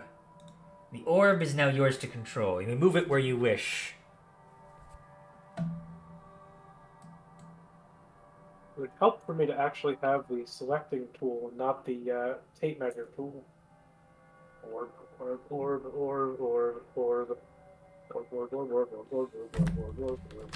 How is it like trying to pass through walls? It doesn't seem to allow you to pass through walls, it seems. It seems like it can't go through solid matter, it seems. Okay, well, I will use it to check these other paths ahead of time. Okay, let me go ahead and reveal that for you, as you can now use the arcane eye to see. So, as you use the eye, I said, reveal tool, as you use the eye to enter that area, lying on its side in the middle of this 20-foot high cave, you see an enormous head made of iron. Its eyes seem to glow with a golden light. And as the orb, which by the way, none of you could see, by the way, it kind of like the orb kind of like moves towards this creature's head, and you can see its eyes kind of begin to move around slightly. You can see the golden lights are almost like irises or pupils, and they seem to move around. It doesn't seem to find purchase on where the arcane eye is, but it senses something is nearby. Okay, so in the next tunnel over, there's a small cavern, and there's a big head there. Looks like it's made of metal? Is it like Charlton? No. It's like metal. Alright. And its That's good. eyes are looking around. So whatever it is, it's functioning. Wait, it's like animate? Seems like it. I wonder if I can talk. Maybe you can answer questions. You don't have to use a spell to get them. The eyes seem to blink occasionally. The eyes wink out. But other than that, there doesn't seem to be any other response. Is this like Disney World for Spuck? It really is. So far? And Like- the professor. Oh, yes. Alright, well, it doesn't look like there's anything else in here that we should be concerned about, other than the head. Anything on the ceilings? Nothing on the ceilings that you can see. Is this another exit to this room? Yes, there is, specifically to the southeast. Okay, well, let's see what's past the head. All right. Probably the neck, I guess? No, this is definitely... The neck has failed. I'll put it that way. Need to reinforce Oh, that. it's like a headless head or a body? Bodiless head. Yeah, I don't see a body anywhere. Let's see here. I need to double check this. Okay, so that is that cave. Okay. Okay.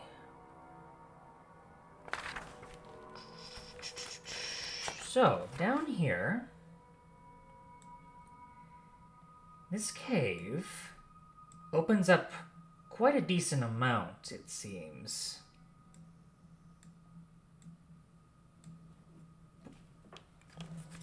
And as you're looking, it seems empty, although go ahead and roll a perception check for me.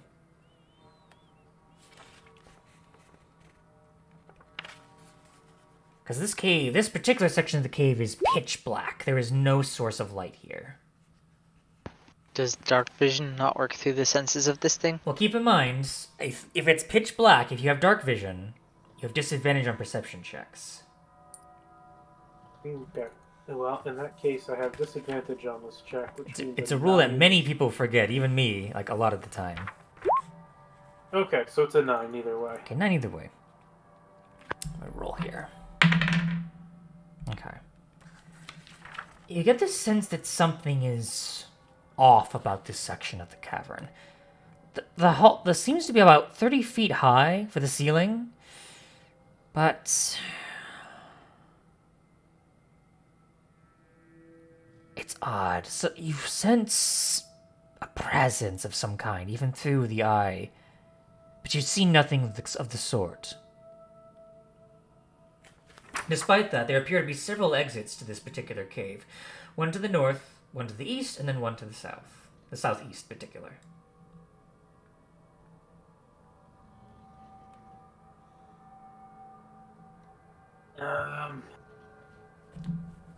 Well, there's a chance that this will meet up again if I go this way and loop around. So I'm heading south. Alright, so there's nothing that I can see in this big cave. I get the sense there's maybe something here, but whatever it is, I don't know enough about it. So let's go this way and check it out. All right, in that corner, you don't see anything in that corner either. No. Okay, it does not connect back. Nope. No.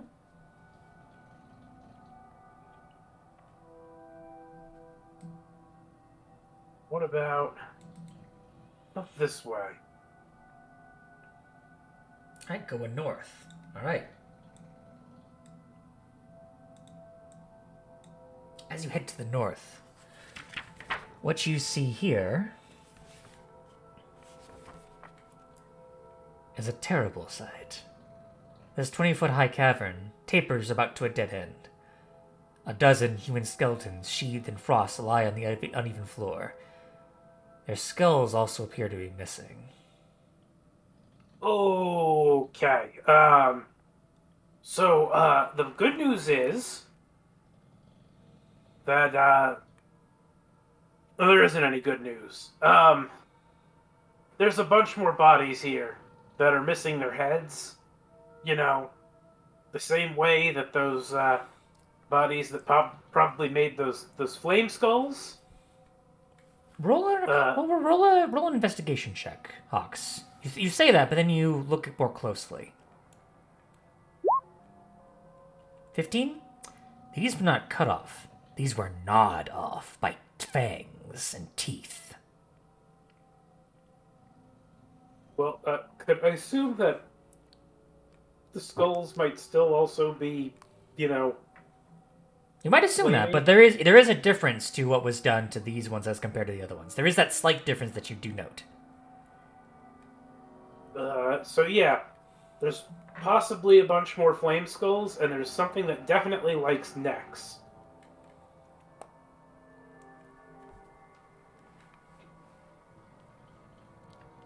Okay, I am done looking at dead stuff. Next room. Alright, so ignoring the staircase, you instead go to the right.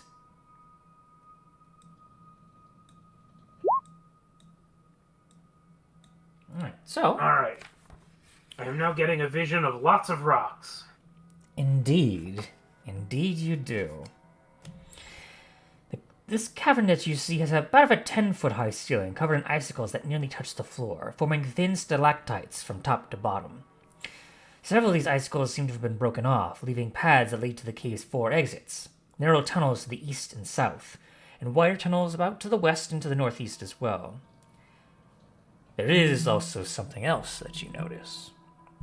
I need to double check if the Arcane Eye gives you sound, so give me just a moment. Don't believe it does, but it might. It might. I need to double check. You receive visual information from the orb. Okay. Okay, so you don't hear any sound. Okay. But there is something that you do see.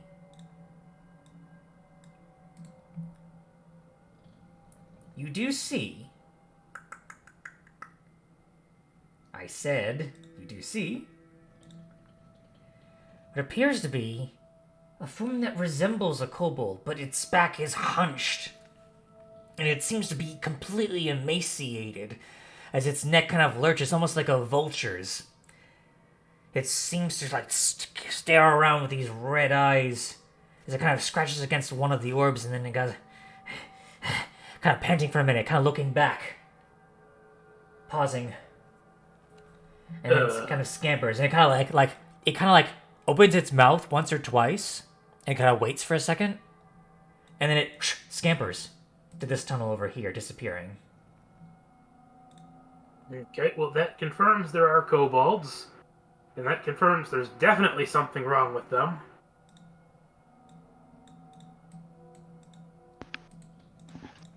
Well, that's sad. I don't know, maybe they're kobold necromancers that really like necks. Wait a moment. Professor Scant. Yes? Can you make anything of that? Really likes necks. Bring off the head, not common, but... You hear a gasping sound coming from the orb. It's very possible, although I would need confirmation of the structure of the cranium and the fangs to be sure, but it might be likely. We're dealing with kobold vampires. That's not something I expected to hear. Neither did I. Professor Scant, are you sure? No! Well, there you have it. When it opens its mouth, did I notice anything about its teeth? It was kind of facing away from you. You couldn't get quite a good look at it. From the angle, not so much. That's different.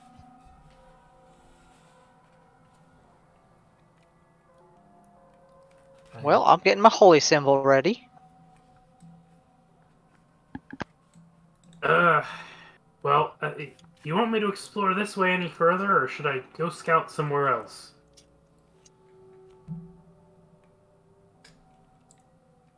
Seems like there's a lot of potential paths to take over here.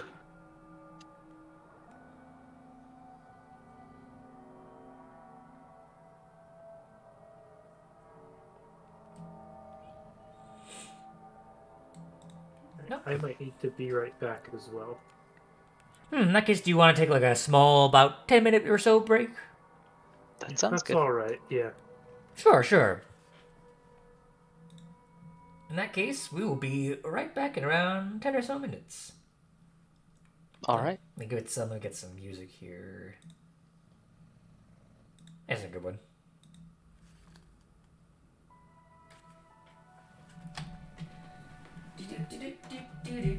There we go. Put that up. And of course, before I go in and get myself some water, go for a little break of my own, of course, once again, I'd like to thank the wonderful Tessa Moorcroft for her wonderful maps, as well as Travis Sawa for his beautiful music. Just once again, pointing those links down there in the chat. But until then, I am going to be back and get some more water or a snack.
Okay, I'm back. I'm back. It looks like we're still waiting on a couple people. We sure are. In the meantime, I am also back. I had a thought a long time ago Yeah. about a story where this guy is like a monster hunter and he goes around fighting things like vampires and werewolves and stuff. But Yeah. his job is to fight them head on while his partners go around like setting things up for him. And his partners are like a group of kobolds that like set up traps or like weird contraptions to give him the advantage. And the image I had in my mind was like this picture of him like fighting a vampire in its lair at the base of this castle. And he's like fighting it. The vampire's like, "You'll never defeat me. I'm in the base of my castle where the sunlight will never reach." And he's like, "Oh yeah?" And he just kind of like, the wall blows up behind him and he like watches as the sunlight torches the vampire and it screams and like turns into mist. And he's like, "Aha." And then it zooms out from the castle and shows the whole, and then it zooms in and like shows like 20 minutes earlier, and it shows a bunch of kobolds arguing about the best way to get this set up, and there's like this big magnifying glass aiming at a little fuse that's going up to a bunch of kegs on the outside of the wall. I'm just like, I'm picturing them all wearing hard hats for some reason. Yes, they're all wearing like hard hats and like different random things, and they're like "No, you've got to angle it so that when it comes up over the hills, right at dawn, it hits that, and then once it's hit that, it'll give it a little bit more time to go up and let the light stream in through the hole. Also, that's not enough barrels." A very similar relationship would be Van Helsing and his friar Right. companion. Mm-hmm.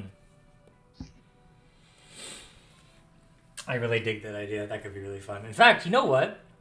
That would be cool for like a different campaign idea. Where like if the Van Helsing-esque character, like the Monster Hunter character, is the patron of the NPCs, and like you're like essentially your job is to set up the traps so that he can get the fight, and then he gets like the glory, but you guys get like all of the work done. It would be. It might be a bit like difficult to sell players on because like if he's getting the glory and you're not, like that would be like a hard sell, which is understandable. But like that could be a good idea. Were you gonna say something, Michael? No, probably not. They're wearing really shiny scale mail armor. That's what he said. That would be a very hard sell. Yeah, like I said, it's if he's getting the glory and the vest. players aren't. It's like it definitely agree. It's a hard sell. I don't think it would work very well as a campaign. I think it would work better as like a written story or maybe like a video. Or even just like a one shot as like a one-time thing. Yeah, maybe. But I mean, if the Van Helsing character was another one of the players, it would be hilarious because it'd be like split the party, but do it like very intentionally. Mm-hmm. Half of the like three quarters of the party is out there setting up some random trap to, like, I don't know, what's a mummy's weakness? Oh, Fire, probably. Fire. Fire. Most likely fire. Oil. There's something you have to like get their heart or something like that. I don't know. Like they're like scrambling through all the little traps and holes in the pyramid, trying to find the heart so that they can get it while he's like fighting off the mummy lord and all of the big Canonical things. jars. Yeah. You know what would be like a lich. Oh, To just sorry. destroy You guys continue talking. I actually have to leave again because my dog needs to go outside. So I'll be right back. Okay. What were you saying, Michael? I think, like, you know what would honestly be interesting to do with this is it's kind of just like give, like, if I were to like gamify this, I would almost think it should be like a board game where each player has like a little group of kobold builders, and you're all competing to like mousetrap. Or like, you're working together. You could do it as like a. You could do it as a co-op game. Yeah. Everyone's got the little kobold builders, and you're trying to like build the wackiest traps or put together this puzzle, and you're. I feel like you could do it two ways. You could do it one where they're building the trap, or one where they're trying to avoid the traps, just depending on what the monster you're fighting is. Well, if it's like a lair, then you might have to do both at once. True. All right, I'm back. Repurpose Sorry the about traps.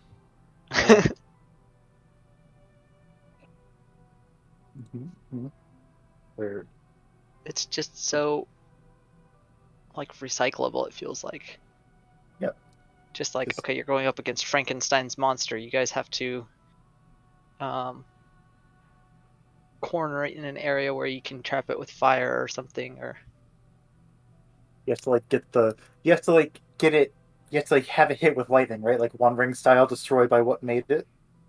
I Right, would say so it would be you'd have to keep it away from the lightning and then attack it with fire. So like turn off all the electrical things that are charging it up and keeping it going. Yep. Oh gosh, it's like a bunch of kobolds on the roof in the middle of a horrible thunderstorm trying to dismantle a lightning bolt. Oh my god.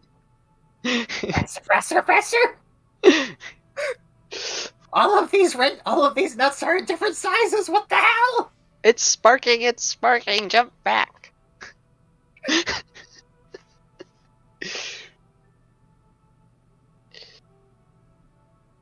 No, Forktail, not that! Forktail's dead. Again.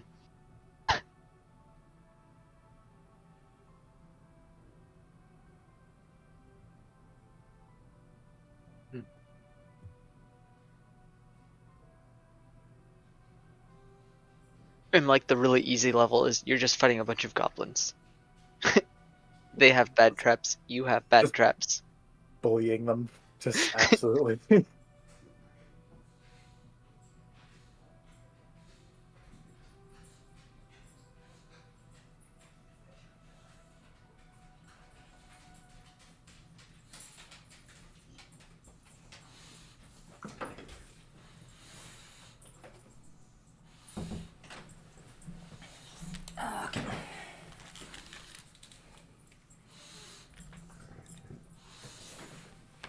Okay, I'm back, but I need to re-plug in my headphones.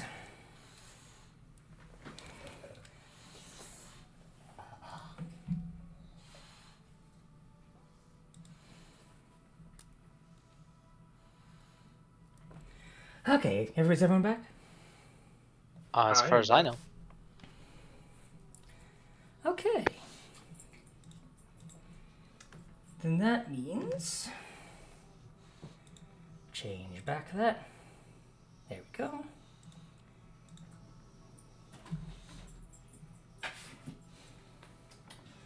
Alright, then we return to sneak peeking at what lies beyond.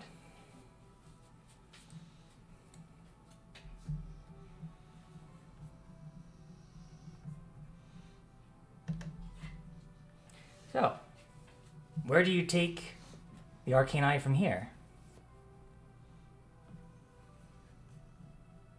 Well, my thought process is that this is a pretty big area to explore, and I was kind of wondering if it connected back to here.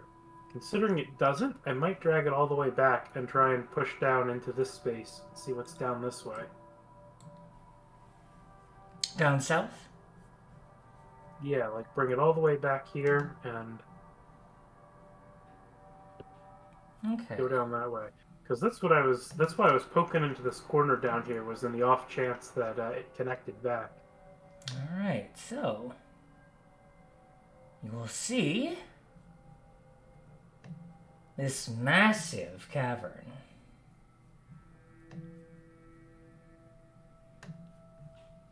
I'll reveal it a bit more before I describe it in detail.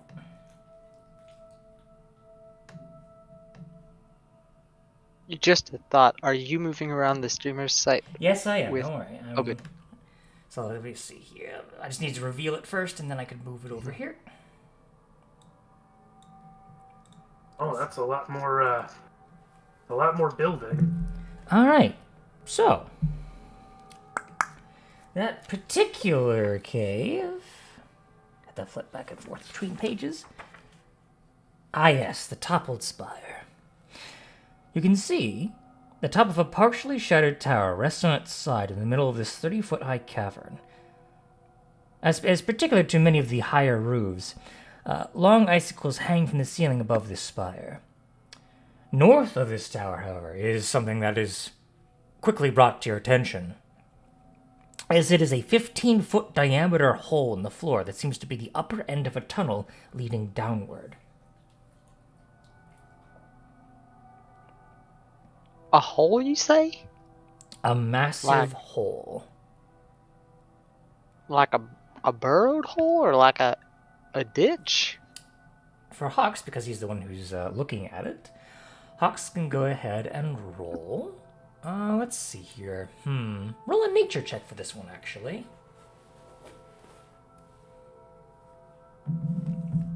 It's a hole. It's a hole. Pretty big hole, too. Pretty darn big hole. You can see, look, kind of hovering the sphere over the hole. It goes down and down and down. It doesn't seem to be like a steep drop. It seems to be more like a sloping downward at about like a 45-degree angle. Looks extremely slippery as well. You don't think there's any way like you could have like decent footing going down, but you wouldn't take any damage like falling down. It's like more like a slide. I'm almost inclined to try and follow it. Also, there's like a crumbled tower section in this room. But while he's exploring that, the rest of you are free to move about as you wish, if you so desire. But he is putting it down that way. He's going down into the hole? That's what you said, right, Hawks? Kind of curious, yeah. Okay. It's a safer way to explore it than any other way we could, and we can just explore the rest of the caves ourselves if we need to. So, the hole goes down, and down, and down, and down. Slipping, sliding, slinging away. Can you see where I'm going? Yes. And of course, as you go ahead and move the orb down yonder. As you're right there, you notice that there is a fork between the two burrowed paths, which now you can see at this point is clearly burrowed, as you see in the other room a bubbling pool partially lightly obscures the mist of this cavern. But in this pool, you see a massive creature, insect-like in its nature. See two orange eyes and several orange spots dotting the back of its spine. Fin-like vertebrae stick out from its sides, almost like fans. As currently it is curled almost like a centipede around several spheroid objects in this bubbling pool. And currently it seems to be resting. Alright, now I know what made the hole. Indeed. Yeah. There's a big old centipede thing down here.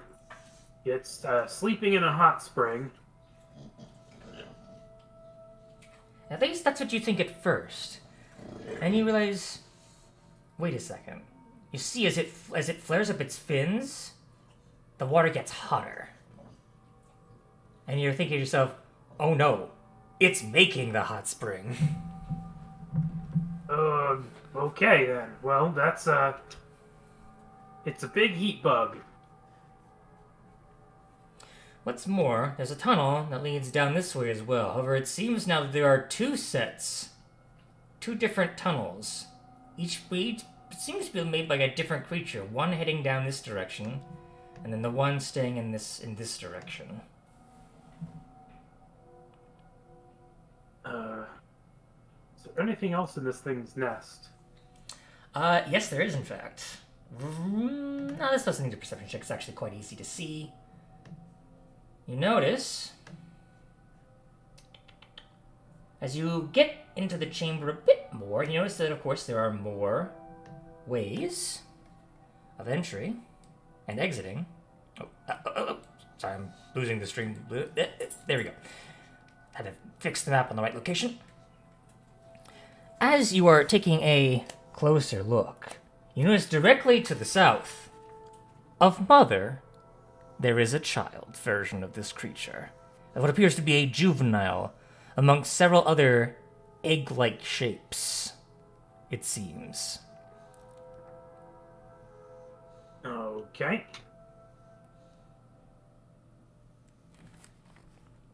And let me double check and see if there's anything else that I'm missing. Thinking of the Dragonators, it's the worst name they could have given the things, but... Oh god, it is Dragonators. No wonder I couldn't Google that.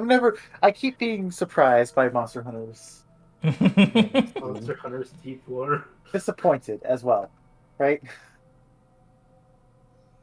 The companion critters are palicos and palamutes, like calicos and malamutes, the actual animal breeds. Yeah, as you kind of look around, there is not too much else that you can see. It seems that this room seems to contain mostly just the adult creature and what appears to be the juvenile form of it. Okay. It's got a baby. So, we're fighting big heat centipedes? Or I don't ignoring even know them, how this avoiding really them? connects to everything yet, so That let's does just... kind of sound familiar, doesn't it? If you'd like, at this point, all of you can kind of go ahead and roll a nature check for me. Big old Bernie centipedes. How big are we talking here? Like dog-sized? No, this no, one's... like... The big one is elephant size. The littler one is more like a cow size. I would be maybe a little bit bigger than the small one when I'm big. And then the big one is definitely bigger than I am. Oh. When big. 14. That's like long, right? Like 10 feet long? That's not that bad. That's not that bad. Not that bad, he says. Let me see. With a 14, you maybe heard stories of creatures like these, Scales. You remember the name Remmerhaz, but you don't remember too much about them specifically. All you know is that they are extremely dangerous and not to be trifled with. They can eat whole mammoths by themselves. Skanuk, though... Let's see here. What would you know here? I would say, with your general knowledge, you've kind of like done some reading around. The description does lead you to the name Remmerhaz. You've definitely heard of these creatures before. From what you know about them, their bodies generate an immense amount of heat, and any creature that's swallowed by them is due to follow suit in being burned alive. Its bodies create such heat that it can melt ice around them, and they prefer the Arctic as well because they can use their heated bodies to generate tunnels, which they can use to burrow around. They are excellent burrowers, excellent tunnelers, and they also can sense creatures that touch the ground. I see. Yeah, but they are very adept at swallowing smaller creatures, so you know that. I see.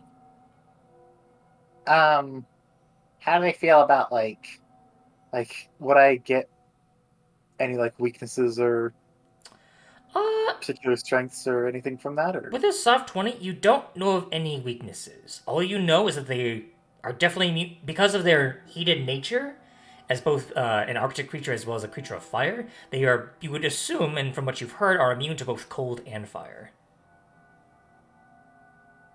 oh, that's problematic. Yeah, a bit of a problem. Not immune to axes. Assuredly not. Although, I will say, with a soft 20, you know that because their bodies generate such heat even from the inside, possibly such from the outside as well, though you're not sure of the extent of that.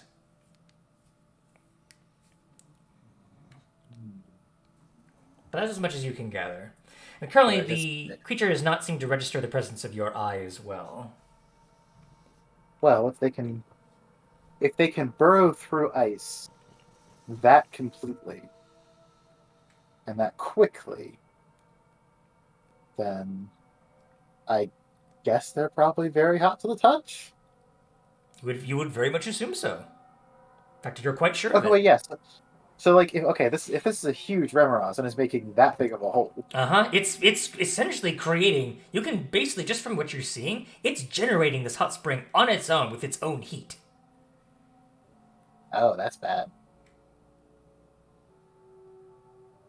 So I'm just gonna like start like doing some math in his little notebook. Fire bad.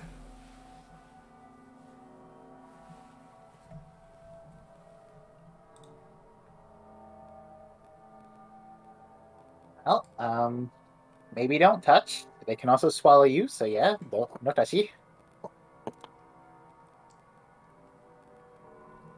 Okay, well, let's see what's past them. So you're heading to the north then. Okay. So to the north. Oh, gosh darn it. I hate it when Roll20 decides to do this. Come on. Why?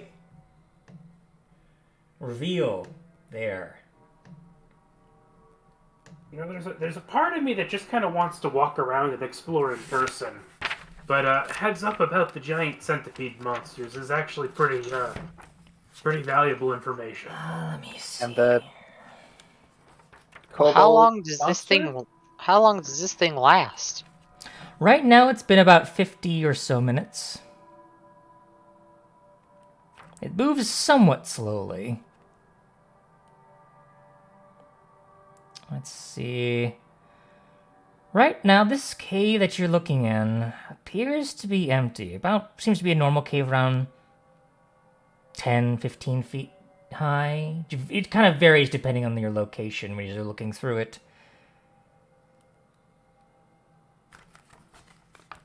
Okay, well. Heading down to the south and then the east. Alright, you're heading down that direction.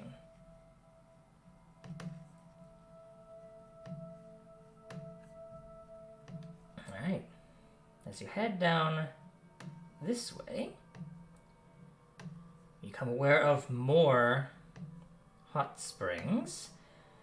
And you become evidence to the fact that there are 2 more of those little juvenile ones resting in the pools.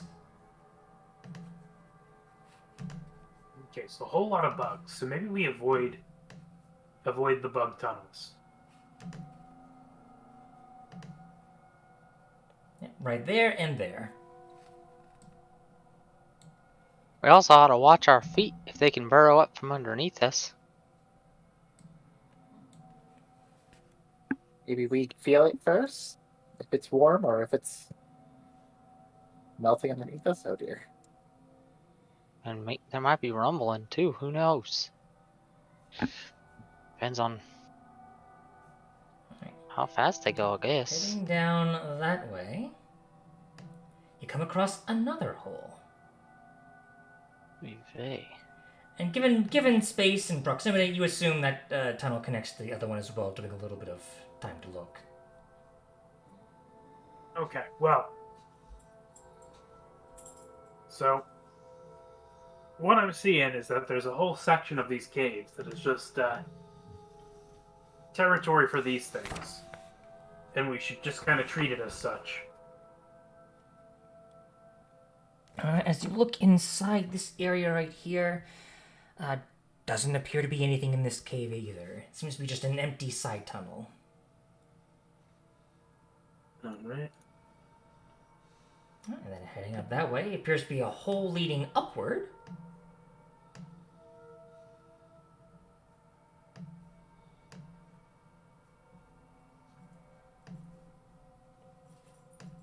Alright, and this of course seems to be a transitory location leading up and down.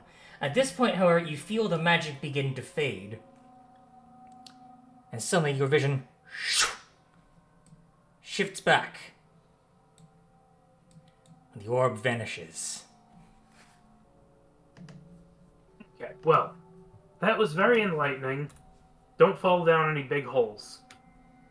Let's go on foot and check some stuff out. Well, before we do that, I think I'm gonna do another ritual real quick so we can talk without making too much noise.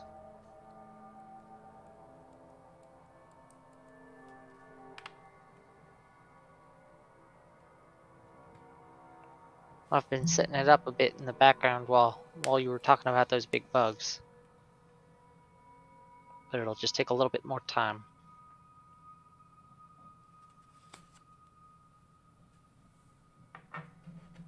Alright. So it's only an action to cast the spell, to my knowledge. Well, I'm doing it as a ritual to save the spell slot, because it's a high level spell. Yes, of course. In that case... I would have said I could say you were kind of like preparing a little bit in the background, like you said. So yeah, I would say up to this point, probably only be like a couple more minutes, and then at that point, all of you are able to communicate telepathically for the duration of the spell. It's here, like a long string of numbers. It's like here muttering, basically. Yep.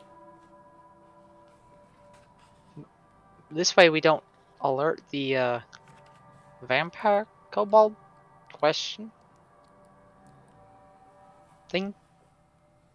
Not verbally, at least.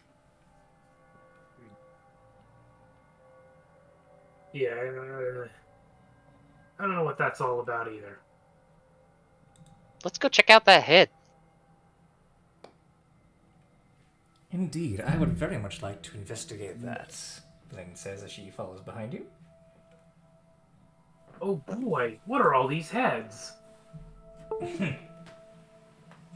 Not on the skeletons. Zing. Alright. You all traipse down to that area down there. Let me see here.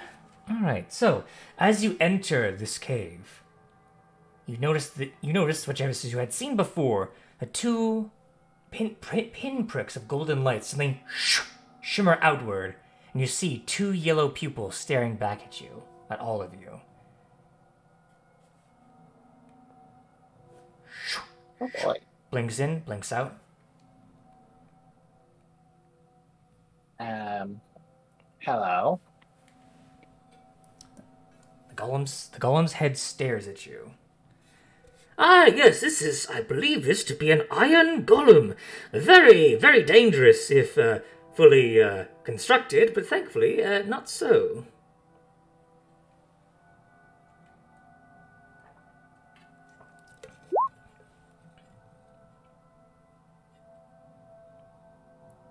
Alright.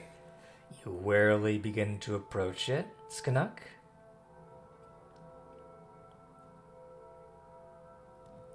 What do you do?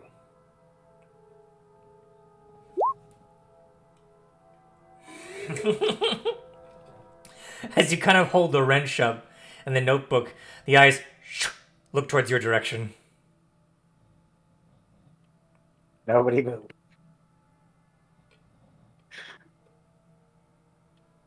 The eyes blink out.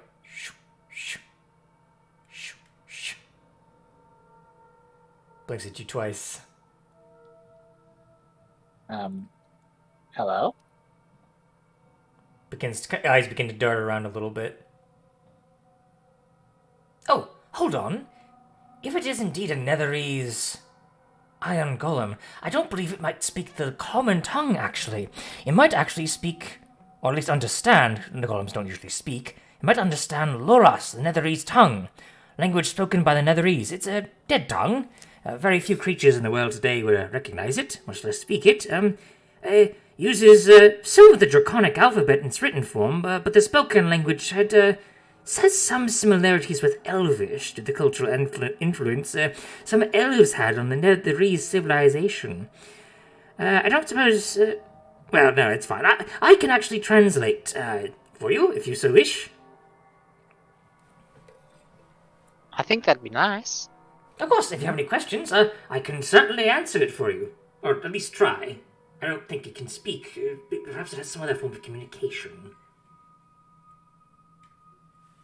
Is the body like in the ice, or is there no body? It seems like as you kind of look at it, the iron head is tilted to its side, revealing like where there would be a neck and body, there's just simply a hole leading into an empty chassis. So there is no body. My loras is a little bit rusty. Suran. The eyes dart in the direction of Professor Scant, and it blinks. Let me see here. No. Blinks twice. Oh! Interesting. It cannot communicate verbally. But through its blinking, it can say yes or no. Oh. Which one is yes and which one is no? Blinking once is no. Blinking twice is yes. And yes, it could understand me if I used the Loras tongue. Hold on. Eta saru barata. Blinks once for no. Okay, I asked it if it could understand common, and I don't think it understood. Ask it about Draconic. Hirasara harakakara. Blinks once for no.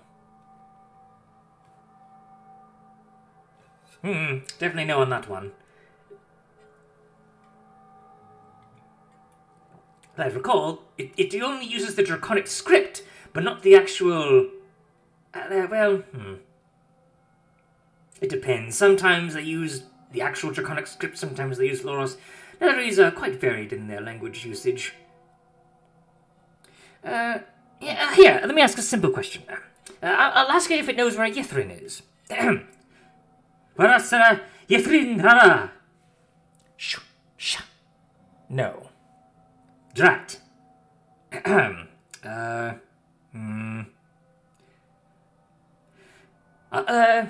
know. I'll ask it if it was damaged when the city fell. Kara sitanara. Blinks twice, yes. There we have it. Now we know how it was damaged. Let me see here. Here's a good one. I'll ask it if there's any danger ahead. Kirash, Sira Surura. It blinks 3 times. I don't think it knows. Or it's confused. I'm not sure.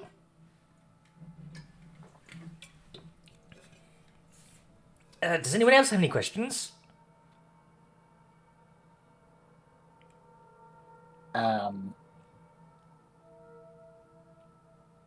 Well...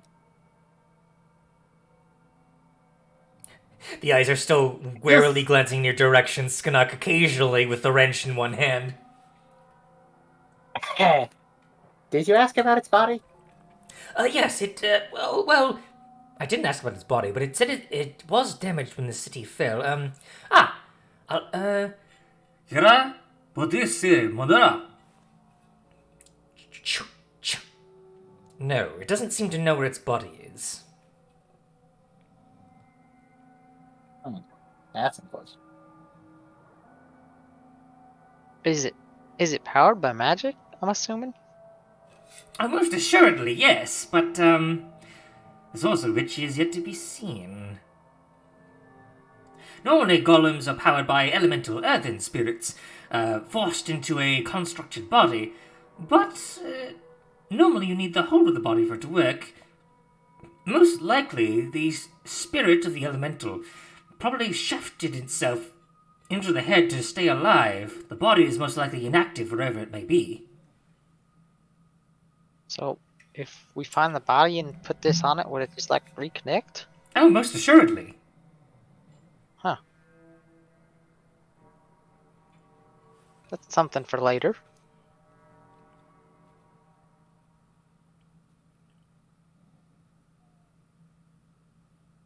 How about this, then? Doesn't know if any other creatures have passed through this cave recently. Most assuredly, yes, but I want to know if it knows. Of course, Mr. Svelin. Serin karet kra. Krin havasere. 2 for yes. Ah, so it has seen them. I'm assuming it saw that vampire kobold thing that walked through here earlier. Oh, that's another question I can ask. I'll ask it if they had any I don't know. I don't think it knows what a vampire is, but I'll ask it if it saw them have any pointy fangs. Harash, maran fangara. 2 blinks for yes. Aha! The one? 2 blinks for yes. Was it is it just the one creature that has the fangs? I'll translate. He asks the creature and it blinks once for no. More than one of them. Are there more than 10? Good question. I think we'll roll and see if it actually knows that.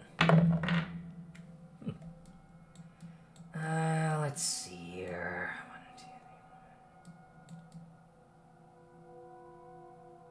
1, 2. Once for no. There are more than 5. Twice for yes. Are there more than 7? Doesn't know. Okay. Between 5 and 7. Or 5 and 10. Okay. Concerning.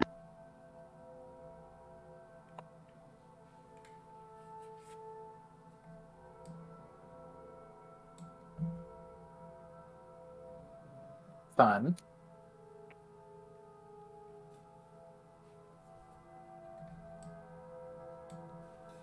Well, I don't know how much more we can learn from this creature, to be honest. It has been helpful, but it clearly isn't able to move around a lot, so its value of knowledge is not, I don't think it would be more helpful than it already has.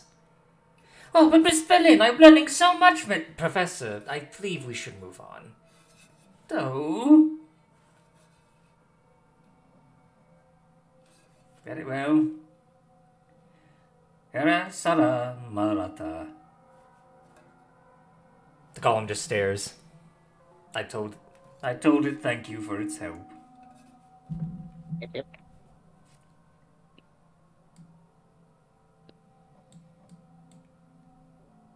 So, where do you all go from here? Do we want to fight the vampires off and then go take a rest? Or do we want to take a rest and then go fight something? Because I think it's going to end up that way anyway. Yeah. I don't know how bad a kobold vampire is going to be. Especially if there's going to be like 7 of them.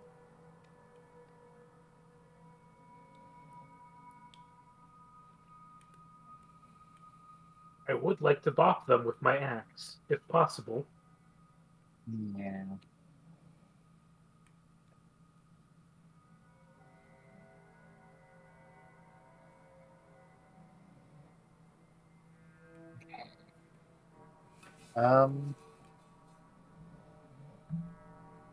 Did you see where it was going? Excuse me. I believe it headed east, right? Yes, you do remember where it headed. It was specifically heading east in that cave with the stalactites that reached from the ceiling to the floor. It's still a few caves over where I saw it, but We could yeah. try to sneak up on it and see if we can't surprise it. I got this cloak, the drow kind, and I've got fireball, so that's a pretty handy combination.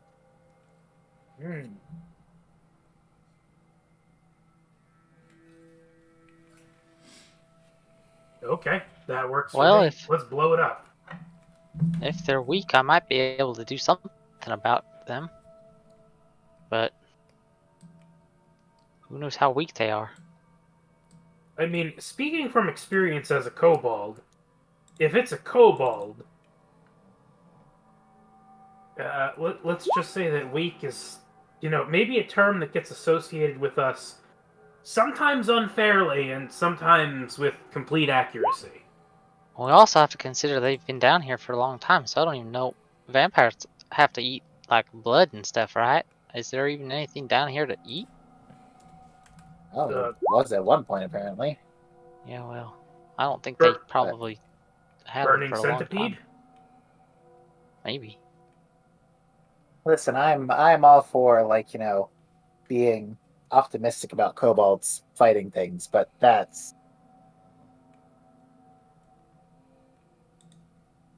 feels like a lot. If I've done my math right, it's enough to melt steel on contact. Oh, well, maybe we shouldn't bother with that then. Yeah. It's bad. It's bad.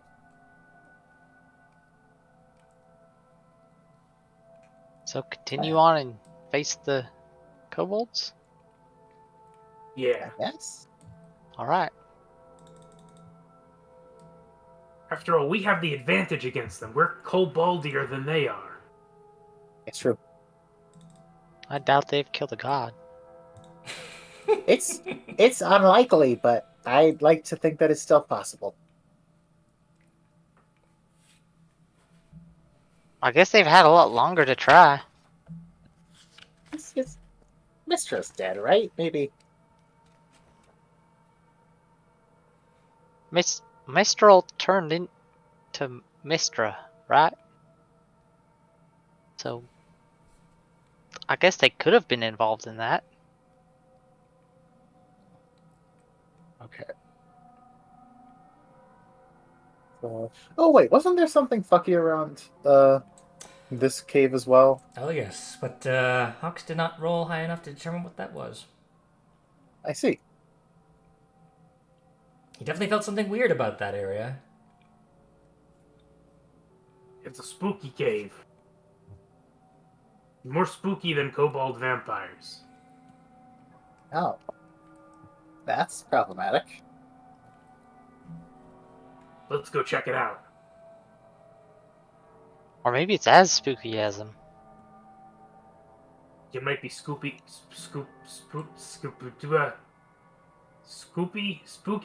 I'm going to use Emboldening Bond again.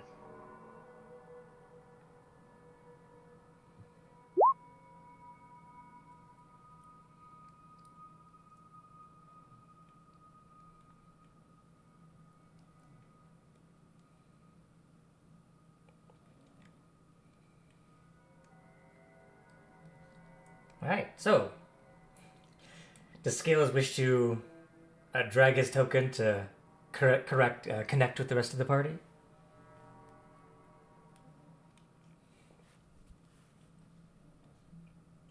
Yee. Alright, as villain will do the same.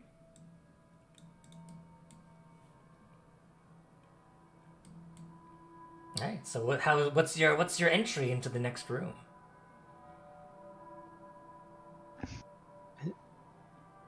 Before we do, I want to ask a question that's been kind of bugging me. Is the Iron Golem head a bionicle? It looks like one, doesn't it? It kind of does. What is it? It looks like it looks like the Earth one, I think. Yeah. At first I was thinking it might be like a transformer, but I was like, no, that's not what it's reminding me of. No. Tessa did a great job, like matching the golem head to the one that's depicted in the book's in the art. book. Yeah, but Okay. it does look like a bionicle though. Like even in the book too. You kind Fair of get enough. that vibe. Not knocking it, just noticing it. Right? No. It's perfectly. I totally get it.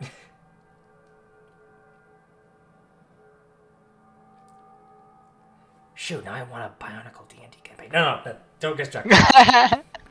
No distractions. Some Just do wild wolves, Warforged. Warforged druids. Hmm. I hate how correct that is. Lol. All right, so entering this cave, how you going about it?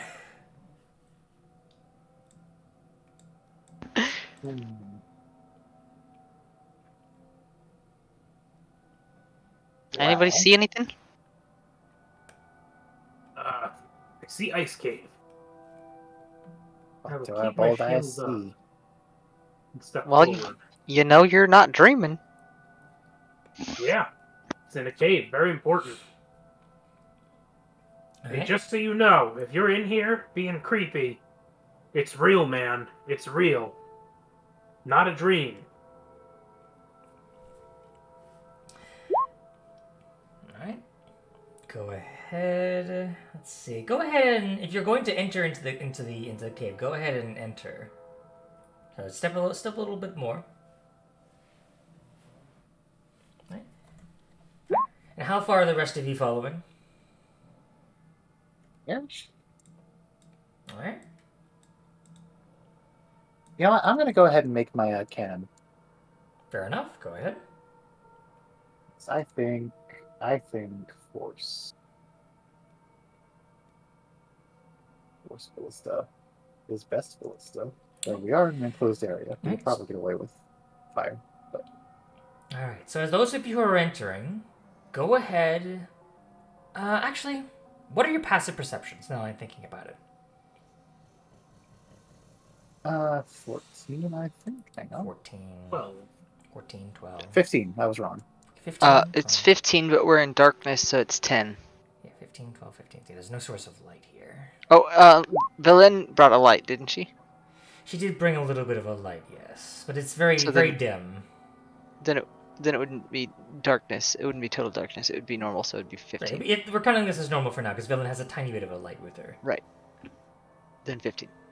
15, alright, so normal. Okay, 15, 15. Alright, good to know.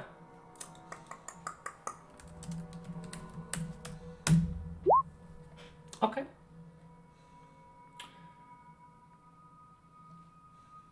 You guys go ahead and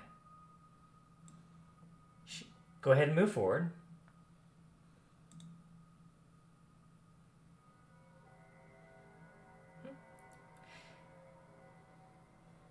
Just entirely skittish. Yeah, as you make your way into the room, the shadows themselves almost seem to twist and writhe around you. Almost seem to recoiling slightly from the tiny bit of light that Villain brings into the chamber. And as Villain herself kind of steps into the middle, you watch as the shadows suddenly take form. And grasping hands and screaming maws erupt from the shadows around you. And you are surrounded. And I will show you what surrounds you. Ow! Didn't mean to move you, Ox. You're fine where you are. You see. Don't like that? 1, 2, 3, 4, 5, 6, 7, 8. Hold on, let me move you to the side of Maple. This thing would have been right here. A dozen of these creatures erupt from the shadows around you. And I need everyone to roll initiative. But give them That's the a good time. initiative for now. Give them the time. You're going to do just the initiative, and because they rolled higher than your passive perception, they do get a surprise round on you. not against me. Not against you!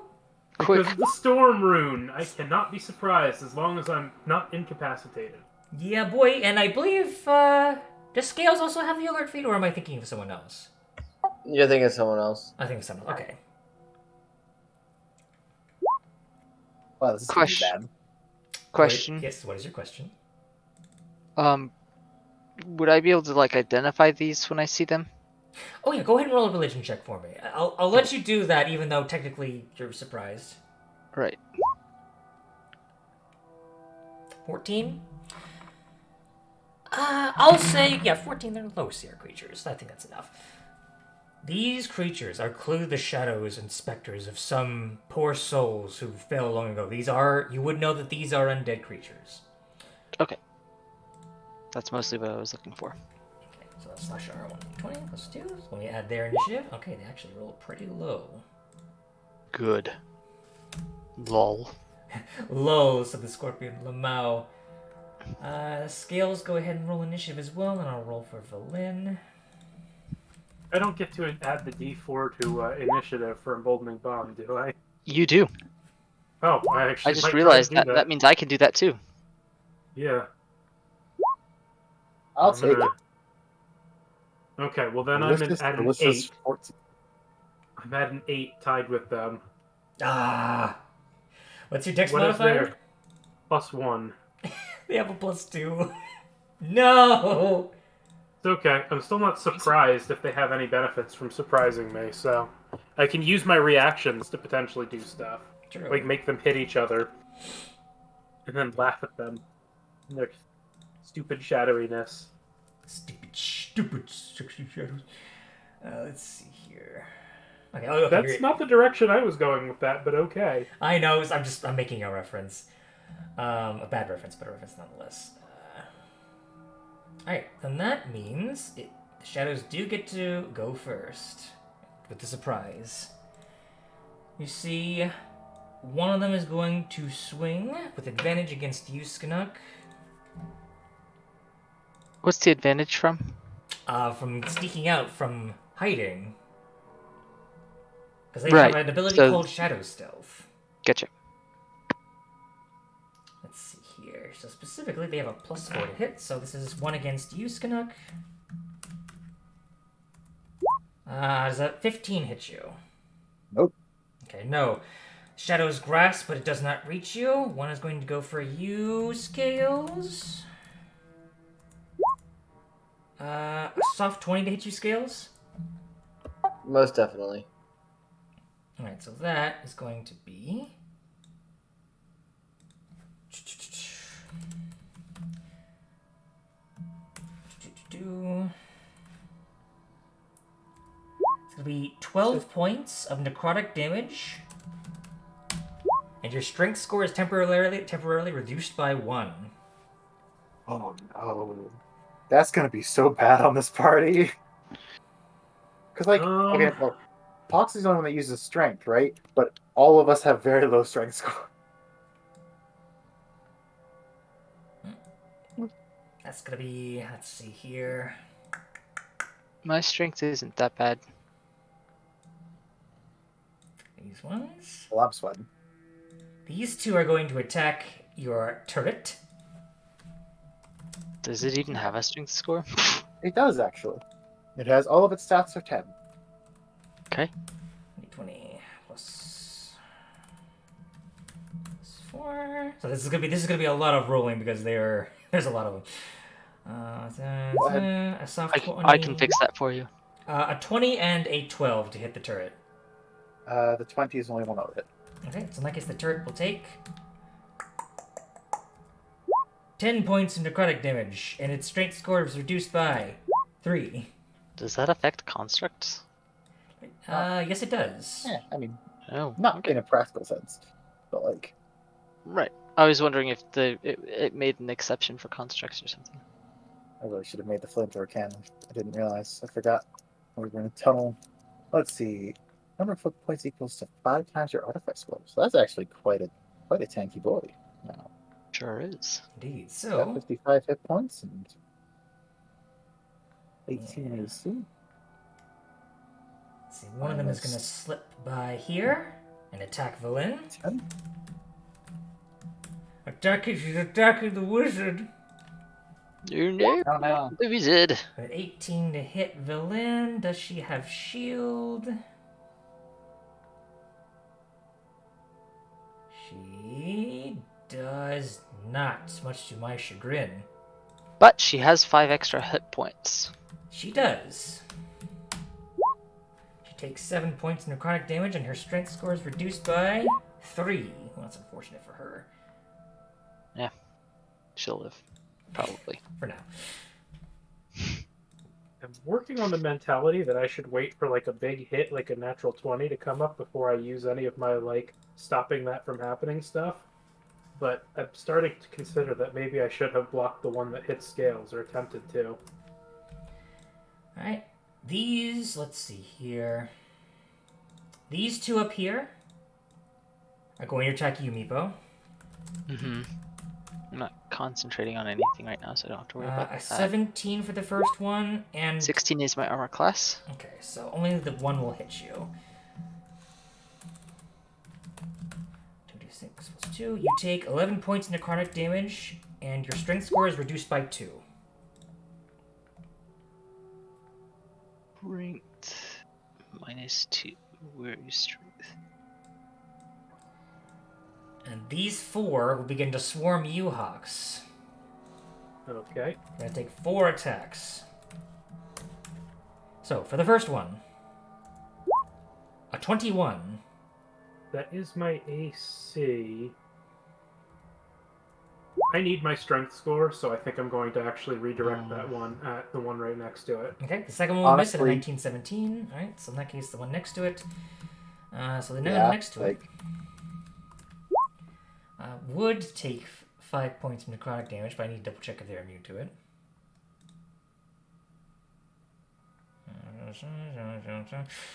As it reaches towards its companion takes no damage from itself. That is fine by me. Alright, so the second attack, the one that its companion made against you, does nothing because it's a 19. The other two will still try and make their attacks. 16 misses, and an 18 also misses, I believe. Yes. Alright. I have a 21 at this point. So yeah, sorry for not saving anyone else's bacon, but I kind of need my strength score. yeah, that's fair, actually. Alright, and with that, with the shadows and everything, Hawks, you now get your turn because you have you cannot be surprised. At the start of the next round, everyone's probably going to get to go, and I'm within a range of a lot of things to roar here. So I think my bonus action is not going to be to go big, it's going to be to roar, and I'll get all but one of them with the roar. So any attacks against them will have advantage. Boom. Roar. Okay. And then I get my axe out, which is a magic weapon now, which is great.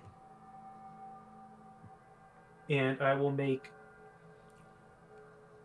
2 attacks here with advantage because of the roar. Bop for 13. Alright. 13 will definitely hit. So 5 magical slashing. And 26 for 8 magical slashing. And is this the one next to you? Which one was this one? This was the one that was down here next to me in the cannon. Gotcha. Okay, so 5 points of slashing. -5, and then -8. Alright, it appears the creature is still up. It does seem like your axe manages to slash through more easily than it would a normal weapon, but it does seem to still cling to its ethereal form. And there is no time like the present to action surge. And I will make one more attack against this one, and then I will make one against the one that's next to Meepo. Alright, go ahead and make your rolls. 13, stack does hit. Alright, with that, the creature vanishes. A puff of ethereal smoke, and is no more. And then the one next to Meepo, I will add my d4 to it. And get 13, or 12. Okay. With that, that will definitely hit. Okay. So is 11 you said? Yeah, 11 slashing, yep. Alright, it is still up, but it is very badly damaged. Okay. And that is my turn. Alright, so I would, because of the timing, I would normally end it, but at the top of the round, Meepo. In the name of Eldath and the light of peace, be gone. I'm going to use turn undead. Interesting. Now, I'm curious. Is this at a level where you destroy certain undead? Let me. Yes. Boop. Well. Let's see what we got here. Within 30 feet of me. Wisdom save. Oh, That's everyone.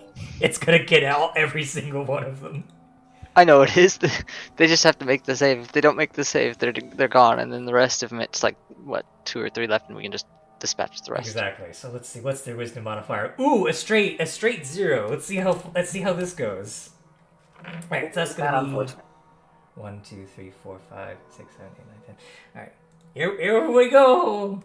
1, 2, 3, 4, 5, 6, 7, 8, 9, 10. 1, 2, 3, 4, 5, 6, 7, 8, 9, 10. Yep. That's 3 successes so far. 17's the DC. Okay. 1, 2, 3. 3 successes only. So. Boom, boom, boom, boom, boom. Boom, boom. Oh. I was hoping I could do that against the Kobold vampires, but at least it's been useful here. I'll say. As almost with a single, all of you would hear a single, a sound of a droplet hitting a pool of water, and almost like that, the ripple almost seems to manifest in reality, and all of the shadows wash away like tides against a shore.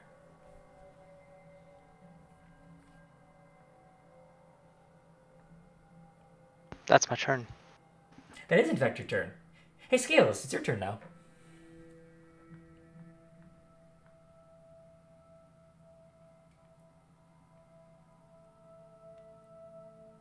I do believe that's the first time that Meepo has actually killed any creature in this game. I didn't do it. Yeah. Eldath. Eldath did it. I told them to leave. It's true. I still got one. There's still more.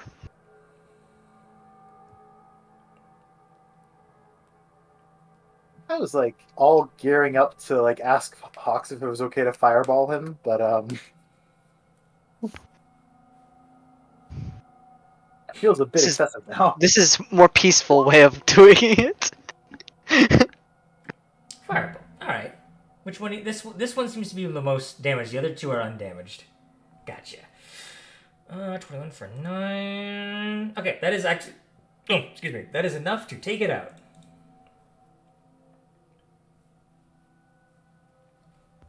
That's my turn. All right. Skanuk, it is now your turn again. I just laid them to rest. You can't Yeah. kill what's already dead. You can just sort of make it stop. You can make it go away. Whatever makes you feel better, Meepo. Oh, come on. They're at peace now. I guess I'll target the upper one. One of the 2 survivors now that Meepo has laid them to rest. Question mark.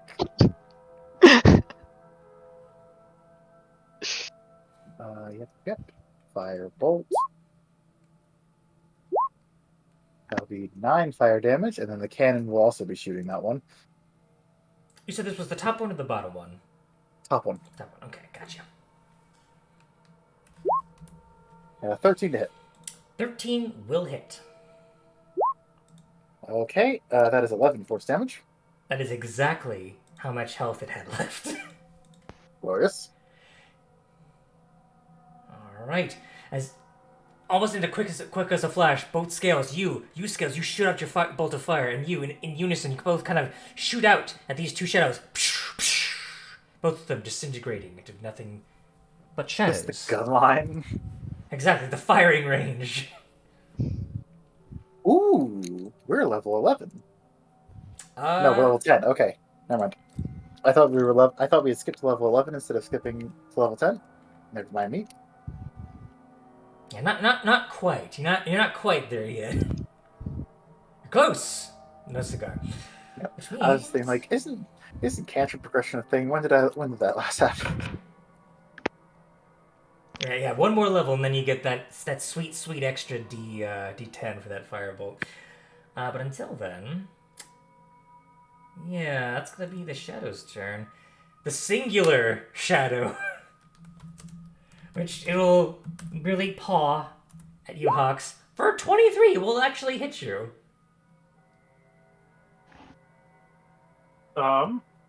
Well, actually, it's gonna have to re-roll that because I do have my reaction back, and I can runic shield against it. Also, if you want to just make it hit the cannon, that's also fine. I already used my making it hit other things thing. Oh, is that all once a rest? It's once per short rest. Alright, so 17. Alright, with that, you kind of like pull up your shield, as you parry the blow. It seems to recoil as its hand kind of quivers from the impact. Well, that's all I can do, which leads us to your turn, Hawks.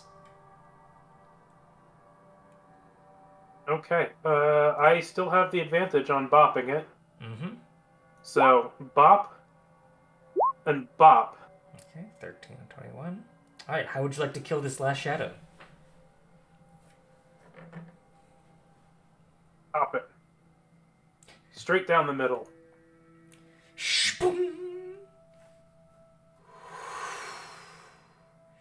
Two halves of its shadowy form split in two different directions as it disappears. And with that, that is the last shadow to be seen. Combat draws to a close. And as you hear the sound of cackling laughter once more,